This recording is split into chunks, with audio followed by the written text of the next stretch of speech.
il y avait eu beaucoup de débats, hein, c'est un génocide ou pas. On voit que maintenant, la question elle est assez posée. Non seulement parce qu'il y a une commission de l'ONU qui l'a reconnu, mais aussi parce qu'on commence aussi à comprendre qu'on emploie ce terme pour prévenir le génocide, pas uniquement pour le déterminer. Il y a 5 actes qui peuvent déterminer si c'est un génocide ou pas. Critère numéro 1. Tuer les membres du groupe. Donc, du groupe, la population palestinienne. Ça, c'est très clair. Deuxième, causer des atteintes graves à l'intégrité physique ou mentale. Bon. Déjà, il y a 2 critères sur les 5. 3, soumettre délibérément le groupe à des conditions d'existence devant entraîner sa destruction physique totale ou partielle. Ce qu'il faut quand même savoir sur Gaza, c'est qu'Israël, il décide le nombre de calories qui rentrent ou qui ne rentrent pas dans l'enclave. Normalement, il devrait y avoir 600 camions d'aide humanitaire qui rentrent tous les jours. Et puis, eh bien, on voit qu'il y en a à peine une centaine qui rentrent même maintenant. Le point 4, c'est imposer des mesures visant à empêcher la naissance au sein du groupe. Donc, selon l'ONU, sur les 5, le dernier, c'est transfert de force les enfants du groupe à un autre groupe. C'est ce qu'on accuse la Russie de faire en Ukraine. Et je crois que celui-là, donc, il n'est pas avéré. Mais si on veut nommer ça un génocide, il suffirait de 1 de ces 5 points. Or, là, il y en a 4, selon l'ONU. Et puis, ça ne suffirait pas, il faudrait prouver l'intention volontaire de faire ça. Donc, en 2025, tout ce qui se fait se filme. 50 ans après, on parle toujours de la Shoah. Pourquoi, maintenant, alors que ça se fait sous nos yeux, eh ben, on n'agit pas pour que le génocide en Palestine prenne fin?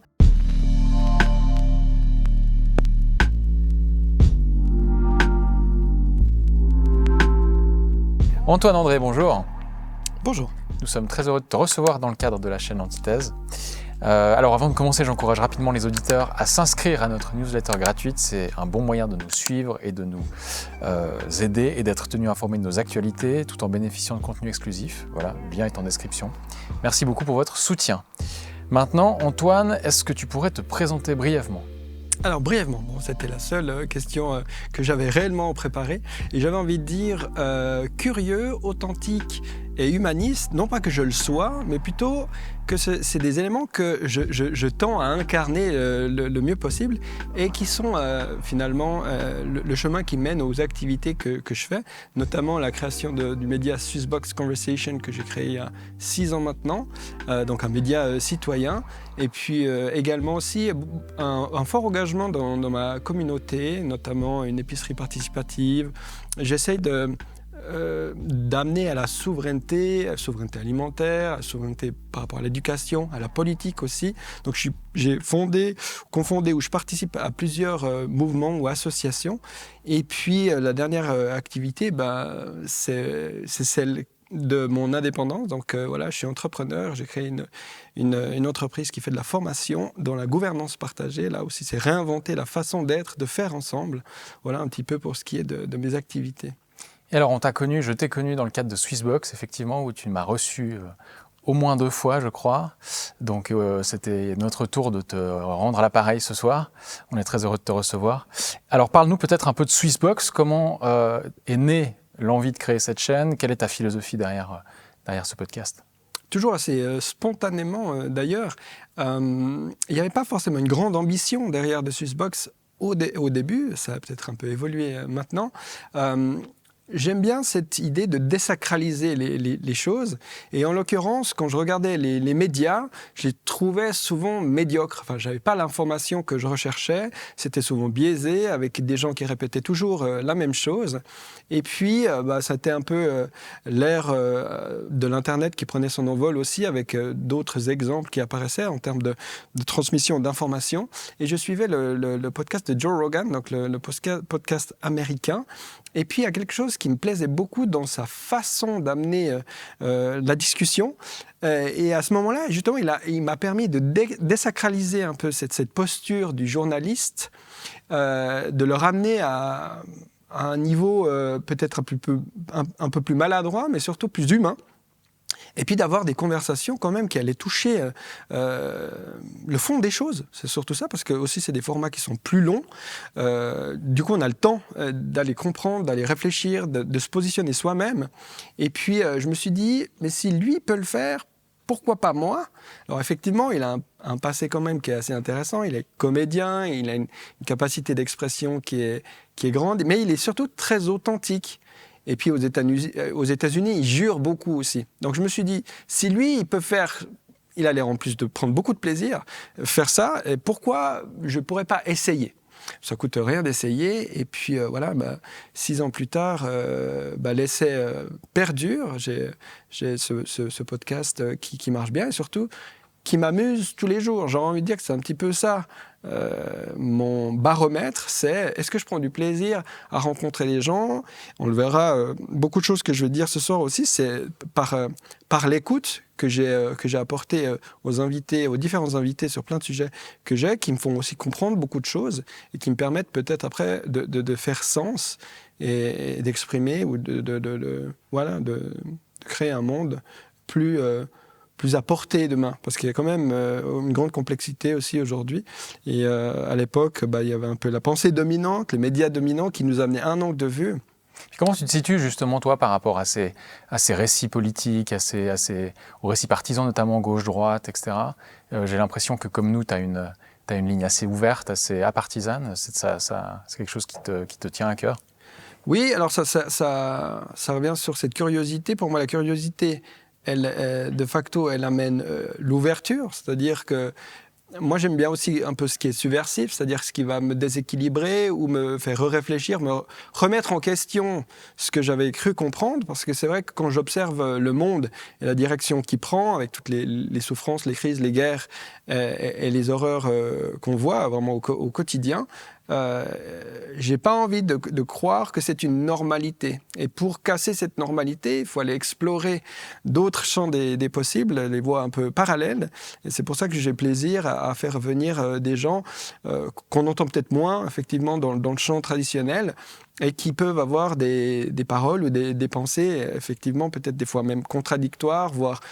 Certains disent complotistes, non pas parce que ça veut dire qu'ils ont raison, ça c'est, je pense, la plus grande bêtise des contradicteurs, c'est de laisser penser que si on invite une personne qui a un autre son de cloche ou une autre perspective, eh bien ça veut dire qu'on est d'accord avec elle, qu'on boit ses paroles, qu'on est un peu... Mais c'est parce qu'en fait, ils copient leur modèle à eux, et eux, ils pensent probablement un peu ça. C'est-à-dire que ce qu'ils disent, les médias traditionnels, que c'est une forme de vérité, et que si quelqu'un l'a entendu, alors ça y est, il a compris comment sont les choses. Donc il y a aussi une volonté. D'abord, c'était le plaisir d'aller rencontrer, d'apprendre des choses. Puis le deuxième, effectivement, je le vois aussi, et ce que je fais un petit peu naturellement dans ma vie, c'est d'explorer des nouveaux champs où je ne sais pas trop ce qui va se passer, mais au moins il y a une alternative qui fait que peut-être quelqu'un va penser autrement et du coup agir autrement et créer quelque chose de différent. Et puis après, c'est un peu l'effet boule de neige. Donc je ne me mets pas cette mission-là parce que je trouve que ce serait trop arrogant de dire que je propose un nouveau modèle qui va amener du bien et du beau sur la Terre, pas du tout. Avec beaucoup plus d'humilité, je me dis, tiens, si on essayait autre chose pour voir où ça nous mène. Et puis les échos, comme pour vous, d'ailleurs, je vous avais repéré très tôt, vous étiez venu, vous aviez à peine... on avait 3000 abonnés, je crois, c'est quelque ça. chose comme ça. Donc. Et puis, voilà, vous êtes des pros et vous avez bien grandi, et c'est aussi une inspiration. Et bravo. Je vous interromps 30 secondes car nous avons besoin de vous pour continuer à faire vivre Antithèse. Vous le voyez, chaque jour, le paysage médiatique se fragmente, se polarise et peine à restituer la complexité du réel, en particulier sur des sujets sensibles comme Israël et Gaza. Trop souvent, l'information se plie à des logiques marchandes et idéologiques. Nous avons choisi une autre voie, bâtir un média apartisan, rigoureux et attaché aux faits. Mais cela n'est possible qu'avec votre soutien. En vous abonnant à notre formule payante, vous devenez acteur de cette ambition et rejoignez une communauté déterminée à soutenir une information libre et proche du réel. Je vous invite donc à jeter un œil à notre site internet. Le lien est en description. Votre contribution fait vraiment la différence. Merci, et maintenant, place à notre entretien avec Antoine André. Et en parlant de l'avenir, justement, alors peut-être, est-ce que tu as quelque chose à nous... Comment on peut te trouver? Quels sont tes projets Oui, alors c'est vrai que là, je continue un petit peu dans la spontanéité. J'essaie des capsules où je suis un peu plus seul maintenant parce que je voulais proposer aussi quelque chose parce que j'ai mis cette option membre souscription et puis voir ce que ça donne. Et puis du coup, je faisais quelques lives en monologue. C'est vrai que c'est un petit peu bizarre comme approche, puisque moi j'ai vraiment l'habitude aussi de converser, de créer du lien, c'est aussi quelque chose qui est important. Et ça prend aussi un peu le contre-pied au journalisme traditionnel, où il y a une froideur, une distance, une forme d'inhumanité que je comprends aussi, parce que j'ai l'impression qu'ils tendent à chercher, disent-ils, l'objectivité. Alors que moi, je prétends pas chercher l'objectivité, je cherche à comprendre, à faire du sens.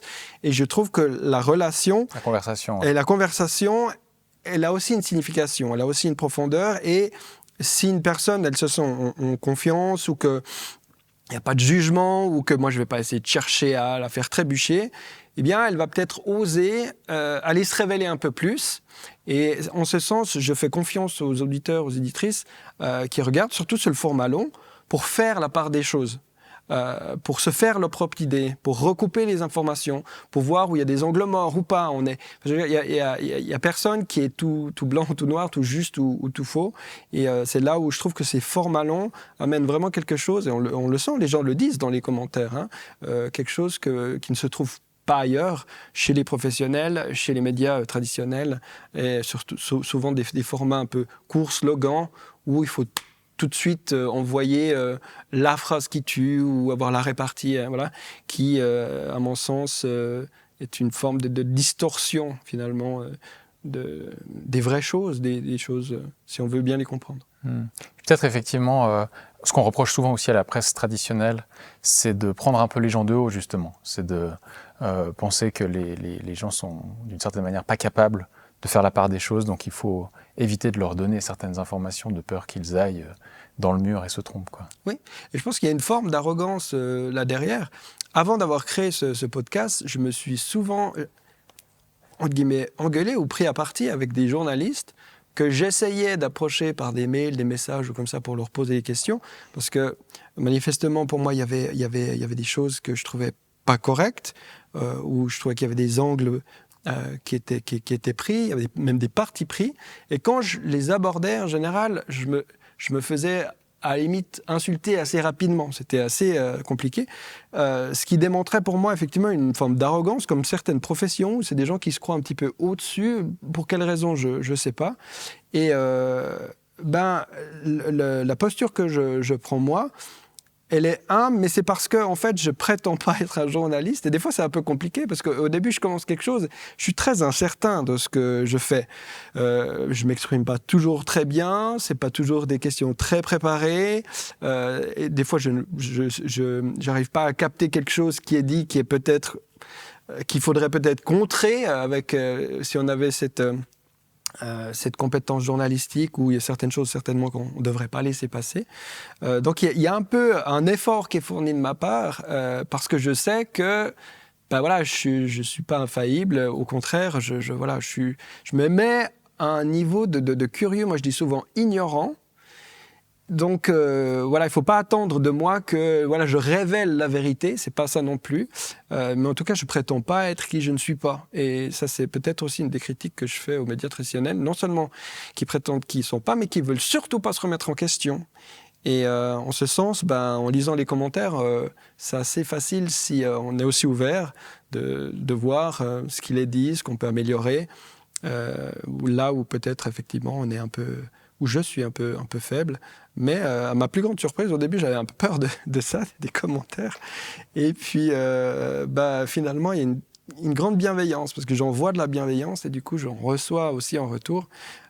Surtout que ça reste quand même bénévole aussi. Je veux dire qu'il n'y a pas de salaire derrière, un modèle d'affaires qui se cherche, mais qui est assez précaire au vu aussi de ces plateformes qui permettent pas réellement, tant qu'on n'a pas une masse d'auditeurs ou comment on dit, followers ou d'abonnés qui dépassent les centaines de milliers. Mais ça reste un projet super intéressant, mais qui est surtout, dans le moteur, et surtout le plaisir d'apprendre, de comprendre, de faire du sens. Ouais. Qu'est-ce que tu réponds aux critiques qui accusent ce genre de format d'offrir une tribune justement aux complotistes, aux voix dissonantes, etc. De toute façon, j'ai remarqué que stratégiquement, si on ne fait pas de la place à ces gens-là, eh bien, en fait, on va même trouver après... Enfin, ces gens-là vont pouvoir avoir des excuses manifestes pour dire, vous voyez, nous sommes censurés, dès lors, ça veut bien dire qu'on dérange, et du coup, nous avons raison. Et cette stratégie de pouvoir choisir qui, je dirais, est plus proche de la vérité qu'un autre, déjà, il y a un jugement à un moment donné. Et de dire, mais qui êtes-vous pour décider où se trouve cette ligne qui définit ce qui est vrai et ne l'est pas, ou ce qui est, je dirais, tolérable d'entendre, ou ce qui ne l'est pas. Donc je leur répondrais que stratégiquement, effectivement, c'est déjà une très mauvaise idée. On a vu Trump, les gens qu'on veut censurer, en général, ils reviennent 2 fois plus fort. Et puis, encore une fois, je pense que si on est vraiment sûr de ce qu'on dit, alors on ne devrait pas avoir peur d'entendre quelque chose qui va complètement dans le sens inverse. Parce que justement, on aurait des arguments pour le réfuter. Mais des fois, j'ai l'impression qu'il y a aussi la volonté du moindre effort. C'est-à-dire qu'ils ne veulent pas être contestés, parce que sinon, il faudrait encore expliquer longtemps, etc. Mais voilà, l'information et la création de la pensée, ce n'est pas un travail de flemmard. C'est quelque chose qu'il faut remettre tous les jours au goût du jour. Le monde, il avance, il évolue. Peut-être qu'il y a des choses qui étaient évidentes et juste il y a une dizaine d'années, qu'ils ne le sont plus aujourd'hui. Donc se remettre en question, j'ai l'impression que c'est salutaire. Et ceux qui refusent de le faire, je pense que c'est même plus dangereux et que finalement, ça a même plus de chances de nous mener vers des choses plus graves, en fin de compte. Ouais. Et alors, tu t'es démarqué ces derniers temps par ton engagement en faveur de la cause palestinienne. Tu as notamment été faire la marche pour Gaza en passant par l'Égypte. Tu as eu toute une expérience là-bas aussi. Alors, on va effectivement, cet entretien-là va se concentrer sur les événements Palestine et la question d'Israël. Mais peut-être pour commencer, comment tu as commencé à t'intéresser à ça et comment t'en es venu finalement à épouser cette cause palestinienne? Alors cette cause palestinienne, elle s'est plutôt imposée à moi plus qu'autre chose. J'ai l'impression qu'elle est un peu le cœur des luttes, un peu le centre névralgique de toutes les luttes contemporaines en 2025-26. Et je pourrais peut-être expliquer après pourquoi. Il y a beaucoup de raisons qui font qu'elle a cette position maintenant, et que toute personne qui, comme moi, prend position et s'engage pour plus d'humanité, je l'ai dit un peu plus tôt, pour plus de justice, eh bien, va automatiquement passer par la Palestine. Pour plein de raisons. Je reviendrai peut-être après là-dessus. Pour la petite anecdote, donc, il y a 20 ans en arrière, quand je me suis politisé, moi, c'est le 11 septembre 2001 qui m'a politisé. Je suis de cette génération-là, à mon avis, on est beaucoup. Avant, c'était pas vraiment... Même si je m'intéressais aux choses, c'était de loin. Et puis bon, j'avais 20 ans, donc ouais, j'étais pas... Mais c'est vrai qu'effectivement, il y a eu ce traumatisme du 11 septembre, qui a été évidemment l'argument pour après la guerre contre le terrorisme, qui a généré toutes ces guerres, toute cette misère du monde.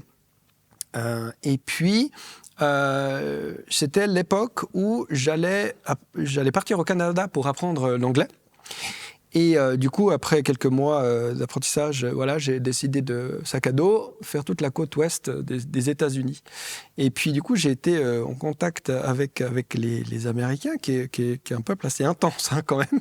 Surtout, c'était vraiment quelques mois après le 11 septembre. Donc tu as baigné dans les ressentis qu'il y avait là-bas. Ouais, une psychose, de l'agressivité, la peur, puis quand même du racisme. C'était Bush à l'époque qui était le président. Puis je suis arrivé en Californie, je connaissais des gens là-bas, et je ne sais pas comment je me suis retrouvé là, mais au cinéma, c'était donc en 2003, le documentaire The Corporation par Jennifer Abbott et Mark, je ne me rappelle plus son nom.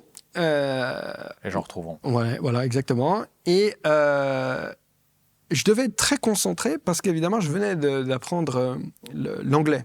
Du coup, je pense que j'ai dépensé beaucoup d'énergie à être vraiment attentif. Et dans ce documentaire, il est en libre, on le trouve sur Facebook, on le trouve aussi, il a été mis assez vite à disposition du public. Et ce documentaire, ce qu'il fait, c'est qu'il démontre qu'une corporation, c'est-à-dire une personne morale, déjà ça, c'est un concept très bizarre, hein, de donner à une entreprise les droits d'une personne morale. Ça, c'était aussi complètement fou au début du siècle d'avoir fait une chose pareille. Et qui démontre, par A plus B, que aux États-Unis, en tout cas, qui va assez loin dans leur démarche, c'est une personne qui est psychopathe, en fait. Donc, ils prennent différentes entreprises. Et là, je crois que c'est la définition de la psychopathie de l'OMS. Et puis, chaque argument, il montre qu'une multinationale aux États-Unis remplit ces conditions. Ouais. Remplit ces conditions. Et donc, il y a plein de caractères dans ce documentaire qui sont très intéressants. Il y a Noam Chomsky, il y a Vandana Shiva, il y a Michael Moore, parmi plein d'autres que j'oublie. Ça fait 20 ans. Et à la fin du film, il y a Michael Moore qui ont vraiment démontré par A plus B l'horreur que ça peut causer. Il y avait tellement de scandales. C'était facile d'aller les chercher. Donc, c'est des Canadiens. Mark Ashbar, voilà, il s'appelle. C'est basé sur un livre aussi qu'on peut trouver, qui a le même titre. Et à la fin, Michael Moore dit, il parle aussi de ses films, puis il dit, vous devez vous poser la question de pourquoi ces grandes multinationales, finalement, même elles soutiennent mes films, ou elles sont peut-être même partie prenante de ce documentaire, parce qu'ils ont vu l'opportunité de faire des sous, parce qu'ils ont bien vu qu'il y avait des millions de personnes qui s'intéressaient à nos démonstrations. Et il dit ils font ça parce qu'en fait, eux, ils croient en rien. C'est-à-dire, ils n'ont pas, à part la volonté de faire plus d'argent, ces gens ne croient en rien. Et là, il dit, mais moi, par contre, je crois que maintenant que vous avez entendu ça, vous allez vous lever de votre canapé et vous allez faire quelque chose. Et je ne sais pas, ça m'a... Ça t'a fait te lever de ton canapé. Ça m'a fait... Là, j'ai pris une décision à ce moment-là. Je crois que ça cimenter cette impression qu'il y a eu du 11 septembre où il fallait faire quelque chose, s'engager, comprendre. Et puis à ce moment-là où finalement ma première référence politique, c'était celle plutôt de l'anti-impérialisme. De se dire, mais on est dirigé par qui ? Aux États-Unis, clairement, les multinationales et le pouvoir de l'argent. Et puis, après, de lire Chomsky, beaucoup, Vandana Shiva et tous ces gens qui avaient là-dedans, qui m'ont, comme ça, que je ne connaissais pas. Et je crois que c'est comme ça qu'a commencé mon combat, entre guillemets, politique, ma réalisation politique, ma naissance politique, surtout de ce prisme de... Il y a des puissants qui font n'importe quoi, qui sont, voilà, et au détriment évidemment de la majorité du monde. Et sous ce prisme-là, c'est un peu comme ça que ça a commencé. Donc, après, la question palestinienne, pour revenir à ça, elle vient assez vite. Elle vient assez vite là. Pourquoi ? Parce que elle est aujourd'hui, je dirais, l'émanation colonialiste de peuplement active et réelle. Voilà, il y en a eu beaucoup, hein, ça rappelle à l'histoire que c'était en Algérie, au Congo, enfin partout aussi en Afrique et ailleurs. Et aujourd'hui, le dernier colonialisme de peuplement, c'est la Palestine. Donc c'est-à-dire Israël, le gouvernement israélien qui avance ses conquêtes territoriales jusqu'à englober tout le territoire palestinien, quoi. Alors ça, effectivement, bien sûr aussi, c'est aussi un petit peu la frontière entre le nord et le sud. Et on l'a aussi, hein, depuis toujours. Il y a une spoliation du nord, du sud par le nord. Donc là, il y a aussi, c'est un peu symboliquement, un peu cette frontière-là. Et puis, pour moi, c'est aussi les luttes antiracistes qui se jouent là-bas, parce qu'on a des gens qui sont arabes, qui sont peut-être un peu plus foncés de peau, et on sait très bien effectivement comment se considèrent les Blancs. Donc cet impérialisme, c'est aussi un suprémacisme, et c'est aussi ça qui se joue là-bas en Palestine. C'est finalement Israël, c'est le bras armé de l'Occident. Alors on pourra discuter effectivement qui a influence sur qui, à mon avis, les deux, mais Israël quand même se prétend, et l'Europe y adhère, être le porteur des valeurs occidentales, du libéralisme, de la liberté, etc. On voit bien qu'Israël appartient au camp du nord de l'Occident. Donc c'est vraiment tout ça qui se joue en Palestine. Et du coup, on ne peut pas réellement passer à côté. D'ailleurs, l'État d'Israël est une création occidentale. Enfin, factuellement, c'est d'abord les Anglais, puis ensuite les Français, puis ensuite l'ONU. Enfin, il y a eu une volonté d'imposer un État là pour les Israéliens, quoi. La responsabilité occidentale est complète là-dessus. Hein. Effectivement, les Anglais avec la déclaration Balfour. Notamment. Et puis après, je ne suis pas historien, je ne vais pas refaire toute l'histoire, mais en 1947, les États occidentaux à l'ONU qui font ce plan de partition, qui n'a aucune valeur légale hein, d'ailleurs, mais qui vont l'imposer, ou pas réellement, parce qu'ils n'ont même pas cette capacité-là, mais Israël va saisir l'opportunité pour prendre de force la région, expulser, on le sait, la Nakba en 1948, et dès lors, cette problématique qu'on a d'ailleurs créée, si on remonte un petit peu avant, aussi parce que nous-mêmes, en Occident, les Allemands notamment, ont massacré les Juifs, qui alors ont peut-être réfléchi aussi à créer un État où ils seraient en sécurité. Mais on a décidé de le mettre là où il y avait déjà un peuple, là où il y avait déjà la Palestine, tout simplement. Donc forcément, Palestiniens d'ailleurs, qui avaient reçu la promesse des Anglais, en échange de la participation à la Première Guerre mondiale, d'avoir leur État à eux à la fin de la Première Guerre mondiale. Donc il y a eu déjà là, en 1918-19, au moment du traité de Versailles, une sorte de camouflet, en tout cas, une rupture de promesse de la part des Anglais par rapport à ça, quoi. Alors, faire confiance aux nations occidentales, à mon avis, c'est une mauvaise chose. Et je pense que pour Israël aussi, c'est-à-dire que, et on le voit aux États-Unis, les fractures commencent à être très fortes. Avoir comme seul allié des pays aussi médiocres que l'Angleterre, les États-Unis, et plus largement, mais ils suivent les pays européens, et se faire des ennemis tout autour de nous, plus tous les pays du Sud, plus la Chine et la Russie. Si un jour ça se passe mal, c'est compliqué sur quoi se rattraper. Donc je pense que aussi le calcul à long terme, il n'est pas viable. On ne peut pas massacrer ad vitam aeternam sans aucune conséquence, non seulement parce que l'image qu'on va porter va être délétère, mais aussi parce qu'une nation qui est dans la haine et la violence perpétuelle, au bout d'un moment, cette assise ou ces bases ne peuvent que s'écrouler. On ne peut pas vivre de violence et de haine pour toujours. Et du coup, je suis très pessimiste aussi quant à l'avenir d'Israël, comme l'Allemagne nazie, qui n'a pas duré parce qu'elle était aussi assise sur la destruction, la haine d'autrui et l'exclusion. De la même manière, effectivement, je pense qu'Israël est en train de se suicider. Moi, je parle d'un suicide, en fait.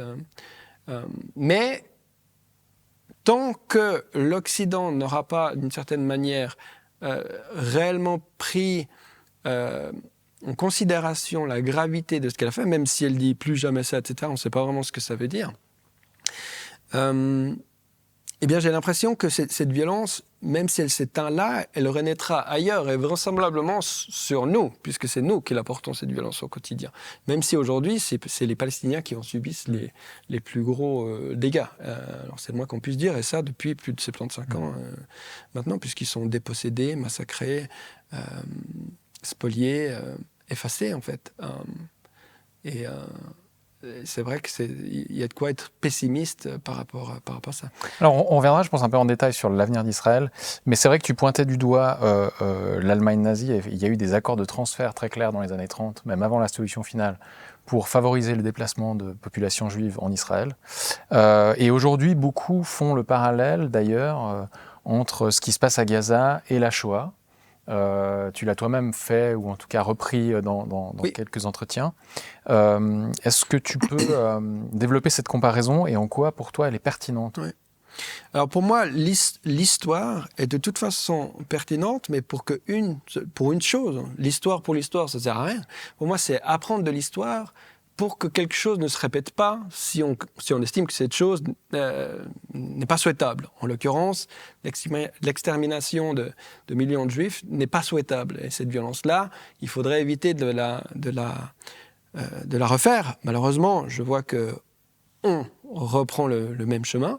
Du coup, cette utilisation, elle n'est pas pour dire, regardez, c'est la même chose. Pas du tout, mais c'est pour attirer l'attention sur des schémas qui se répètent, qu'on n'arrive pas à arrêter, non pas pour diminuer l'un ou l'autre, mais plutôt pour magnifier ou augmenter les deux, pour dire, mais est-ce qu'on n'arrive pas à voir là ce qui se passe? Mais c'est vrai j'aurais pu prendre, je peux faire d'autres comparaisons. Avec d'autres génocides. Celui-là, c'est celui qui est le plus dans les esprits, effectivement, de nous, les Occidentaux, c'est-à-dire ce que je considère comme les responsables de la situation, et du coup qui est le plus parlant, le plus à même de choquer et de réveiller. C'est d'autant plus choquant que cette fois, c'est l'État israélien qui est aux manettes pour perpétuer ce que certains considèrent justement comme quelque chose de similaire. Absolument. Et là, autant on est d'accord de recevoir que quand, je ne sais pas, un enfant s'est fait battre ou violer dans son enfance, il y a de fortes chances qu'il répète les mêmes schémas, mais cette fois, lui, en tant que bourreau, dans sa vie d'adulte. En tout cas, le pourcentage de chances, ça ne veut pas dire qu'évidemment, ça se fait à chaque fois. Et pourtant, on ne comprend pas que quand il y a un traumatisme collectif national, comme ça, national, à grande échelle, eh bien qu'il y a de fortes chances que ça se répète à un niveau collectif, national et grande échelle, comme ça c'est le cas en Palestine selon moi. Et en ce sens, tant qu'on ne voudra pas réellement juguler et traiter et soigner, alors il y a eu des discussions de réparation, de payer, de choses comme ça. Je ne crois pas que ça soit en payant qu'on soigne l'âme, non seulement d'une personne, mais de plein de gens. Et après d'en faire, parce qu'il y a cette posture un petit peu victimaire souvent, de Israël qui dit on a déjà vécu ça, parce que alors déjà ils font un amalgame énorme, c'est-à-dire qu'ils prétendent être les Juifs, ce qui est déjà une aberration. Israël n'est pas les Juifs, il y a 15 millions de Juifs dans le monde, je crois qu'ils sont 7 millions à peu près en Israël, donc la moitié. Et il y a d'ailleurs des Juifs anti-sionistes, donc cet amalgame, il faut vraiment être très vigilant, puisque la critique la plus facile, c'est de dire si vous rejetez Israël, l'État sioniste, du coup vous rejetez les Juifs, du coup vous êtes évidemment antisémite, et puis là on part... quelque chose qui n'a en fait rien à voir avec ça. Justement, c'est la question de l'antisémitisme. Alors, il y a beaucoup de personnes qui traitent ce genre de discours d'antisémite depuis le 7 octobre. Comment est-ce que tu réagis à ces critiques-là, concrètement toi, puisque tu as dû les entendre? Même pas forcément, je ne les ai pas entendues. J'ai l'impression que cette insulte a été tellement dévouée de son sens que plus personne n'y croit. Malheureusement, puisque quand on a des mots de vocabulaire, ils doivent servir à quelque chose, des garde-fous de quelque chose. Mais il a été tellement abusé que malheureusement les sionistes l'ont vidé de son sens. Ça ne veut plus rien dire. En fait, si je critique les décisions du gouvernement israélien, du coup je suis anti-sioniste. On l'a vu partout. Je veux dire, évidemment, c'est souvent dans les sphères de pouvoir où ça se vend, avec Jeremy Corbyn, avec Mélenchon, avec même Bernie Sanders, qui lui-même juif aux États-Unis. Enfin, dès qu'il y a mais même une des plus petites critiques, boum, ça vient. Ouais, et Netanyahou, d'ailleurs, a ouvertement dit que critiquer le sionisme, c'est être antisémite. Il y a un lien, un parallèle qui a été fait dans son interview avec Lex Fridman, notamment, c'était très clair, quoi. Alors que pour moi, en fait, c'est le contraire. C'est pour ça qu'en fait, il faut être très dur avec ceux qui... Alors moi, j'ai la chance, j'ai jamais été attaqué pour ça, et à mon avis à juste titre, parce que je ne parle jamais des Juifs. Parce que c'est une religion composite avec plein de courants. Il y en a qui estiment même que l'État israélien n'est pas du tout légitime, donc des Juifs. Il y a vraiment plein de courants dont j'en connais pas la moitié. Mais d'ailleurs, la plupart des religions ont plein de courants comme ça. Donc faire cet amalgame-là, il n'y a pas moyen. Maintenant, il faut faire très attention parce que une des stratégies, justement, c'est d'envoyer des insultes et de voir là où la personne, elle se sent offensée ou elle va reculer un petit peu. Et là, maintenant, il faut vraiment expliquer à tous les militants du monde que quand on se fait attaquer et traiter d'antisémite, il faut absolument pas reculer. Il faut tenir, il faut renvoyer avec vigueur l'insulte. Puisque, en fait, comme je le disais, ceux qui dévoient cet antisémitisme, c'est ceux qui l'utilisent à des fins fallacieuses ou politiques, puisque, de facto, elles mettent tous les Juifs en danger, puisqu'elles associent un État génocidaire avec un comportement de criminel à des gens qui, peut-être, n'ont absolument rien à voir, qui ne sont pas d'accord avec même l'État d'Israël, en tout cas pas les politiques, etc. Ça, je parle à l'extérieur d'Israël. Ne rien lâcher à ceux qui profitent et qui se posent en victimes. Déjà parce que, effectivement, notre nouvelle génération, c'est pas nous qui avons exterminé les Juifs, mais vraisemblablement, ceux qui l'ont fait, ou en tout cas... Ceux qui l'ont fait, bon, maintenant ils sont un peu morts, mais leurs descendants ou les politiques, par exemple, on voit l'Allemagne aujourd'hui, c'est un des pays qui est le plus agressif envers la cause palestinienne. On le voit dans les manifestations où les manifestants se font represser, tabasser, exclure la liberté d'expression aussi. Si vous dites du Jourdain à la Méditerranée, de cette chanson dans les manifestations de la rivière, je ne sais plus comment ça va, la rivière à la mer. Là aussi, c'est des choses qui peuvent vous faire aller en prison, etc., etc. Donc on voit bien qu'il y a une criminalisation de tous ceux qui oseraient remettre en question des comportements génocidaires, alors que même on se dit que ah ben non, plus jamais ça, en tout cas pas nous, non, on a bien compris notre leçon, etc. Alors que ça pose la question de finalement qu'est-ce que l'antisémitisme alors, parce que là évidemment on est tout le monde d'accord, quoi. Tout le monde est d'accord qu'on va condamner toute forme d'antisémitisme, ça faut être clair, mais ça pose la question de la définition, puisque c'est un peu employé à tout va aujourd'hui. Alors, il y en a une quand même, qui est assez officielle de l'IHRA, l'International Holocaust Remembrance Alliance, qui a été définie le 26 mai 2016. Donc, c'est la suivante. L'antisémitisme est une certaine perception des Juifs qui peut s'exprimer par la haine à leur égard. Les manifestations rhétoriques et physiques de l'antisémitisme visent des individus juifs ou non juifs et ou leurs biens, des institutions communautaires et des lieux de culte. Alors là, effectivement, dans cette définition, on parle d'institutions communautaires. Du tout. Donc, enfin voilà, mais ça pose la question de la définition. Absolument. Et pour toi, qu'est-ce que c'est ? Alors, deux choses. Pour moi, en fait, c'est très simple. Et il y a un gros problème avec cette définition-là, selon moi. C'est très simple. L'antisémitisme, c'est la haine du juif parce qu'il est juif. Comme on dirait, le racisme anti-noir, c'est la haine du noir parce qu'il est noir. Ou l'islamophobie, la haine du musulman parce qu'il est musulman. Et il n'y a pas besoin d'aller chercher plus loin que ça. Et franchement, moi, quand j'entends cette définition, je ne comprends rien. Alors peut-être qu'effectivement, je ne suis pas le plus éclairé et intellectuel du monde, mais quand je ne comprends rien, quelque chose, en général, ça veut dire que probablement la majorité des gens, vraisemblablement, si on ne s'y penche pas dessus, ça ne fait pas beaucoup de sens. Donc c'est toujours un peu cette même stratégie de diffuser, de dire des trucs, une certaine, je crois qu'il y a le mot certaine, oui, c'est ça. Attendez, certaines perceptions. Certaines perceptions. Alors, des juifs et des non-juifs en plus. Donc, vraiment... et puis encore là, c'est la définition sans les exemples. Parce qu'il y a des exemples qui pourraient aller avec, 7 ou 11 selon les endroits où on a adopté ça, où effectivement, clairement, il y en a, elles sont vraiment borderline avec la critique d'Israël. Et en ce sens, déjà, moi, j'ai un peu un problème de parler d'antisémitisme. Pourquoi on en fait une spécialité? Alors, je suis d'accord, après, si vraiment vous voulez traiter des différenciations, et puis qu'il y avait toute une culture de islamophobie et autres, et puis qu'elles ont des particularités, je peux l'entendre. Mais j'ai l'impression que là aussi, il y a une récupération pour d'autres fins. Il n'y a pas vraiment une volonté de diminuer l'antisémitisme, même le contraire. J'ai l'impression que plus le monde, en tout cas l'Occident, est antisémitisme, plus les sionistes auront un argument pour dire, vous voyez, le seul endroit où vous pouvez être en sécurité, c'est en Israël, on vous l'avait bien dit.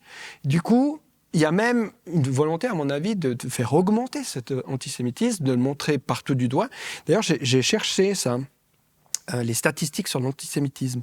On trouve des choses très précises en termes de nombre. Par contre, on ne sait jamais vraiment sur quelle accusation, qu'est-ce qu'elle a dit la personne, justement, pour définir si c'était un crime ou un délit antisémite ou pas.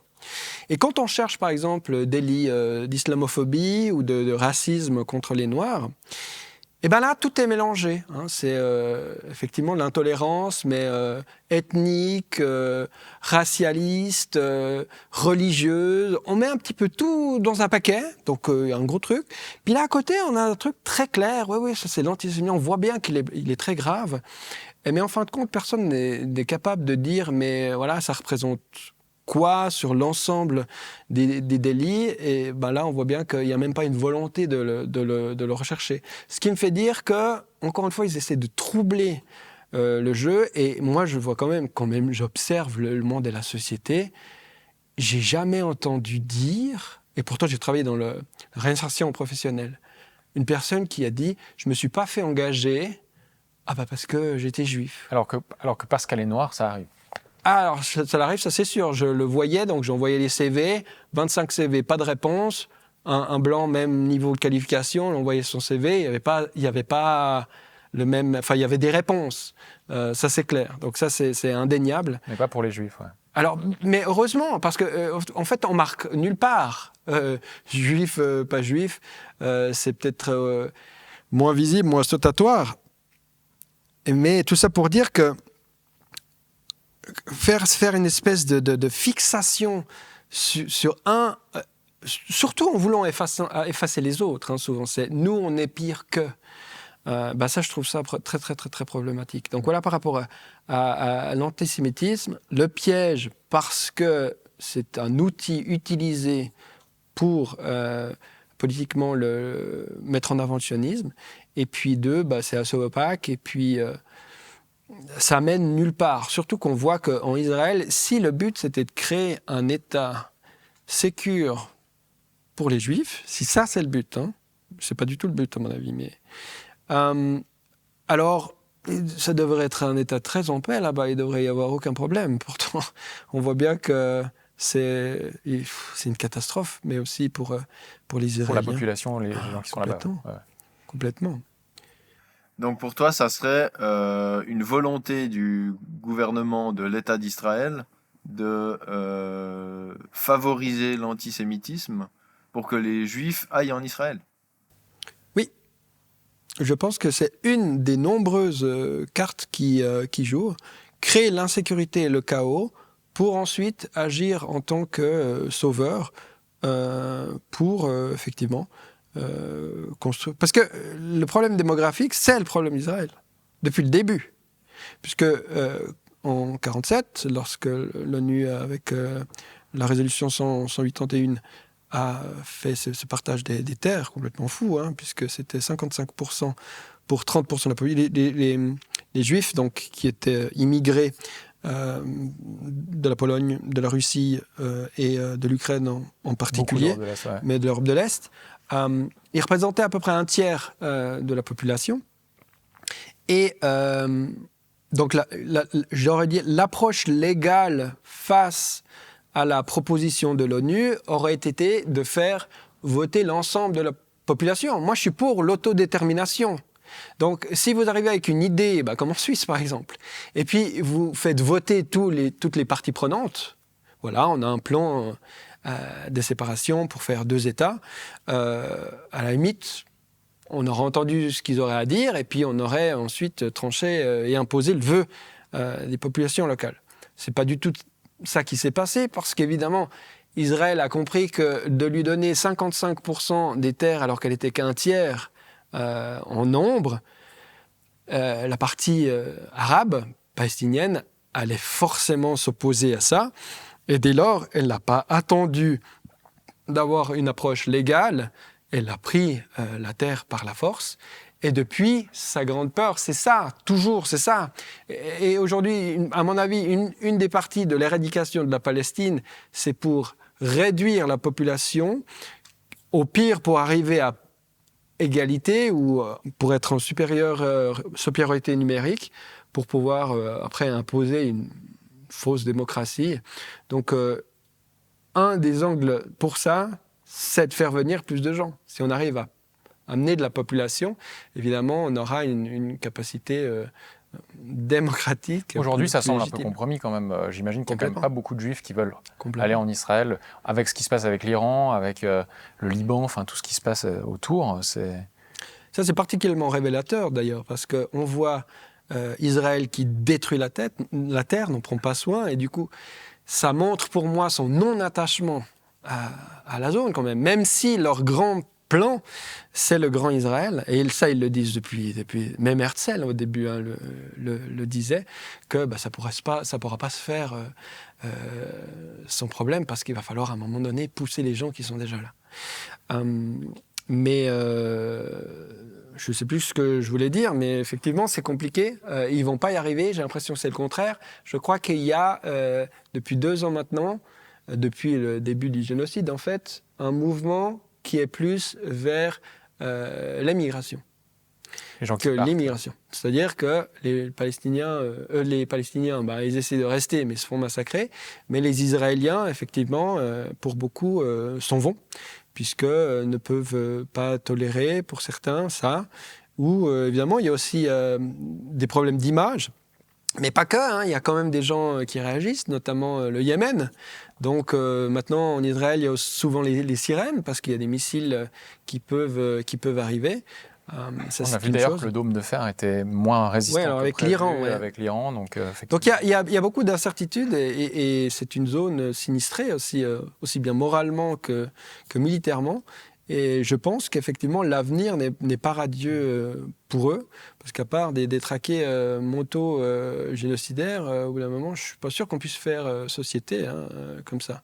Et alors, qu'est-ce que tu penses ? Est-ce que tu penses que la volonté des Juifs, quand même, d'avoir un État souverain est légitime, selon toi ? Et si oui, comment le mettre en place ? Parce que, alors, je ne sais pas si tu as entendu parler du plan de Staline qui était de créer une république juive au Birobidjan, en Sibérie. Donc concrètement, il y a eu un essai. Effectivement, il y a quand même quelques Juifs qui habitent là-bas. Mais au-delà de la blague que ça représente comme idée, cette volonté d'avoir un État souverain pour toi. Alors, première chose que j'ai envie de dire, c'est pas à moi de décider ce que des gens qui vivent à un endroit depuis tant d'années doivent créer ou ne pas créer comme État. J'ai pas l'impression que je suis légitime à dire ce qui serait bien. Ce qui serait bien, c'est qu'il y ait une souveraineté, une capacité d'autodétermination qu'on renie aux Palestiniens depuis maintenant plus de 75 ans. Aucune capacité d'autodétermination. C'est d'ailleurs ce qui me pose le plus problème, parce que comment vous voulez accuser un peuple de mal agir si vous lui donnez aucun pouvoir sur sa vie, son environnement, sa façon de se développer, voilà. Prison à ciel ouvert, voire camp de concentration, ça c'est Gaza. Même la Cisjordanie, elle est persécutée de tous les côtés. On voit qu'il y a des incursions comment on dit, les settlers, des colons. Des colons, voilà, exactement, qui sont meurtris, qui sont tués, on coupe leur olivier, voilà. Il n'y a pas de capacité d'autodétermination. Donc, dans un premier temps, ça serait ça. Et puis, moi, je suis un peu quand même ni Dieu ni maître. Je suis pas un peu anarchiste quand même. Donc, pour moi, un État juif, c'est un État. C'est comme si on disait est-ce que la Suisse a le droit d'être un État chrétien ? Alors, culturellement, peut-être qu'elle l'est, mais moi, je suis pour des États laïques, c'est-à-dire pour une pluralité, pour une cohabitation, pluralité des religions, pour une cohabitation, pour quelque chose. Une nation, pour moi, elle fait fi des religions. Donc, qui doivent pouvoir coexister au sein de l'espace territorial. Exactement. Donc, si tu me disais, est-ce que l'État juif, non, pour moi, l'État juif, ça n'a pas de raison d'être. Sauf si, dans un périmètre donné, il y a des gens qui veulent s'autodéterminer de manière très démocratique et qui décident que c'est ce qu'ils veulent être, à ce moment-là, j'ai rien à dire. Mais c'est pas au détriment des autres et imposé par la force. Donc, on dit souvent, est-ce qu'Israël a le droit d'exister ? Et c'est Zoran Mamdani qui répond très bien. Et c'est probablement une des raisons pour laquelle il a été élu donc, nouveau maire à New York. Il a dit je suis pour le droit d'exister d'Israël à droit égal, with equal right. C'est-à-dire pas en tant qu'État juif, mais comme État de droit. Et à mon avis... C'est-à-dire aussi, avec des Palestiniens, c'est qu'on ait sur ce territoire un État unique avec des populations juives et palestiniennes qui cohabitent. Aujourd'hui, ça me semble être un petit peu la seule possibilité viable. Pourquoi ? À la limite, depuis très tôt, s'ils avaient décidé de le faire et que les nations européennes, elles avaient reconnu, en même temps qu'elles ont reconnu Israël, et la Suisse, c'est une des premières à avoir reconnu d'Israël, pourquoi elle n'a pas reconnu la Palestine en même temps, puisqu'elle était d'accord pour une partition ? Elle ne l'a pas fait. Donc elle a fait un choix. Donc de venir après dire on veut 2 États, mais on n'en reconnaît qu'un, c'est complètement hallucinant de pouvoir accepter cet état de fait. Mais de toute façon, l'intention avouée, explicitée, tout ce que tu veux, 1000 fois par tout le monde en Israël, c'est pas le partage. C'est pas le partage. Même s'ils l'ont dit diplomatiquement, la réalité, c'est qu'ils veulent pas partager. Ils veulent tout prendre. Et c'est exactement ce qu'ils font. Parce que moi, je juge rarement les gens à leurs paroles, surtout les politiciens, parce qu'ils disent, de toute façon, ce qu'ils disent, qu'est-ce que ça fait, qu'est-ce que s'en fout en plus. Par contre, ce qu'on voit dans leur action, c'est limpide, c'est clair comme l'eau. On voit bien que le gouvernement israélien n'a jamais, absolument jamais, voulu créer une solution à 2 États. Ça c'est pour je sais pas, c'est du cirque, ça. C'est-à-dire qu'ils ont poussé les négociations quand même assez loin à un moment donné, dans les années 90-2000, mais finalement... Avec les accords d'Oslo, par exemple. Ouais, c'était pour gagner du temps. Toujours la même idée. Ils sentent quand même ce qui est possible au temps T, et puis après, de toute façon, ils disent, OK, on va faire comme ça, puis après... on grignotera, on fera ça. Et c'est pour ça qu'en fait, cette guerre est perpétuelle, parce qu'elle ne s'arrête jamais. Et c'est exactement la même logique aujourd'hui avec le pseudo-plan de paix de Trump, de cessez-le-feu, qui est simplement... C'est juste un curseur de l'intensité génocidaire. Mais ce génocide, il n'a pas commencé le 7 octobre ou le 8 octobre. Il a commencé en 1948 par la Nakba. Et il ne s'est jamais arrêté depuis. Il ne s'est jamais arrêté depuis. Seulement l'intensité de la violence, ben là, voilà, il varie. C'est-à-dire quand tu parles de génocide, c'est cette volonté de finalement se débarrasser des Palestiniens, ethniquement parlant, de faire en sorte qu'il n'y ait plus de Palestiniens sur le territoire. Absolument. Et ça, tu dis que ça fait 75 ans qu'il y a cette volonté. Pour moi, c'est très clair que c'est le plan. Je prends mon téléphone parce que effectivement, il y a 5 actes qui peuvent déterminer si c'est un génocide ou pas. Et je vais retrouver, juste parce que je ne l'ai plus en tête, il est là. Donc c'est tuer en partie... Alors, ça ne va pas s'ouvrir. Hop. Je vais le lire. Hein. Tuer les membres du groupe. Donc ça, c'est critère numéro 1. Tuer les membres du groupe. Donc du groupe... Donc de la population. La population palestinienne. Ça, c'est très clair. Enfin, je veux dire, même si à un moment donné... Il y avait beaucoup de débats, hein, c'est un génocide ou pas. On voit que maintenant, la question elle est assez posée. Ouais, non seulement parce qu'il y a une commission de l'ONU qui l'a reconnue, mais aussi parce qu'on commence aussi à comprendre qu'on emploie ce terme pour prévenir le génocide, pas uniquement pour le déterminer. C'est parce que c'est un des crimes contre l'humanité le pire qu'on puisse avoir. Ne voulons pas que ça se reproduise quand il y a une plausibilité de génocide, alors on va l'utiliser pour mettre fin et pour comprendre la gravité des choses. Mais si on va tuer les membres du groupe, 2e, causer des atteintes graves à l'intégrité physique ou mentale. Bon, quand vous mettez sous pression un peuple depuis 75 ans, ce qu'il faut quand même savoir sur Gaza, c'est qu'Israël, il décide le nombre de calories qui rentrent ou qui ne rentrent pas dans l'enclave. Pas depuis le 7 octobre, hein, là aussi depuis des décennies, et surtout depuis que le Hamas est venu au pouvoir. Et évidemment, dans sa stratégie de diviser pour mieux régner. Si le Hamas a réussi à venir au pouvoir, c'est aussi parce qu'Israël l'a financé et lui a permis de prendre de l'essor et de s'imposer contre le Fatah, donc. Et puis, après, c'est toujours, entre guillemets, la bête qui se retourne contre son maître. C'est ce qui s'est passé là et c'est ce qui continuera d'arriver. Si toutefois le Hamas, on verra, était détruit, on le voit déjà, Israël continue la même opération. Ils sont en train d'armer des factions, des rebelles à Gaza même. On voit qu'il y a un peu des guerres internes. Et Israël espère que ces clans, finalement, finissent ou fassent le travail qu'elle est incapable de mener à terme. J'ai envie de dire heureusement, puisque ce qu'elle veut à terme, c'est faire disparaître cette population entière. Donc là, déjà, il y a 2 critères sur les 5. 3, soumettre délibérément le groupe à des conditions d'existence devant entraîner sa destruction physique totale ou partielle. On voit que la famine qui est orchestrée, et là, c'est aussi complètement fou, puisqu'on pourrait imaginer que quand même le droit humanitaire, là c'est encore un autre mythe qui tombe. C'est qu'il y avait un blocus sur l'aide humanitaire, effectivement, pour la bande de Gaza. Il y avait un certain nombre de blocages par rapport à ça, qui existent toujours d'ailleurs. Qui existent toujours. Normalement, il devrait y avoir 600 camions d'aide humanitaire qui rentrent tous les jours. Et puis, on voit qu'il y en a à peine une centaine qui rentrent même maintenant. C'était pendant des mois, il y en a eu 0. Donc il y avait une famine orchestrée, volontaire. Il y a eu beaucoup ces histoires même ils empêchaient les médecins qui venaient un petit peu aider, qui arrivaient avec quelques canettes de poudre pour bébés, qui se les voyaient retirer avant de pouvoir rentrer dans Gaza. Donc privatisation de soins, on voit tous les hôpitaux qui ont été donc ça c'est le point complètement bombardés, ça c'est le point 3.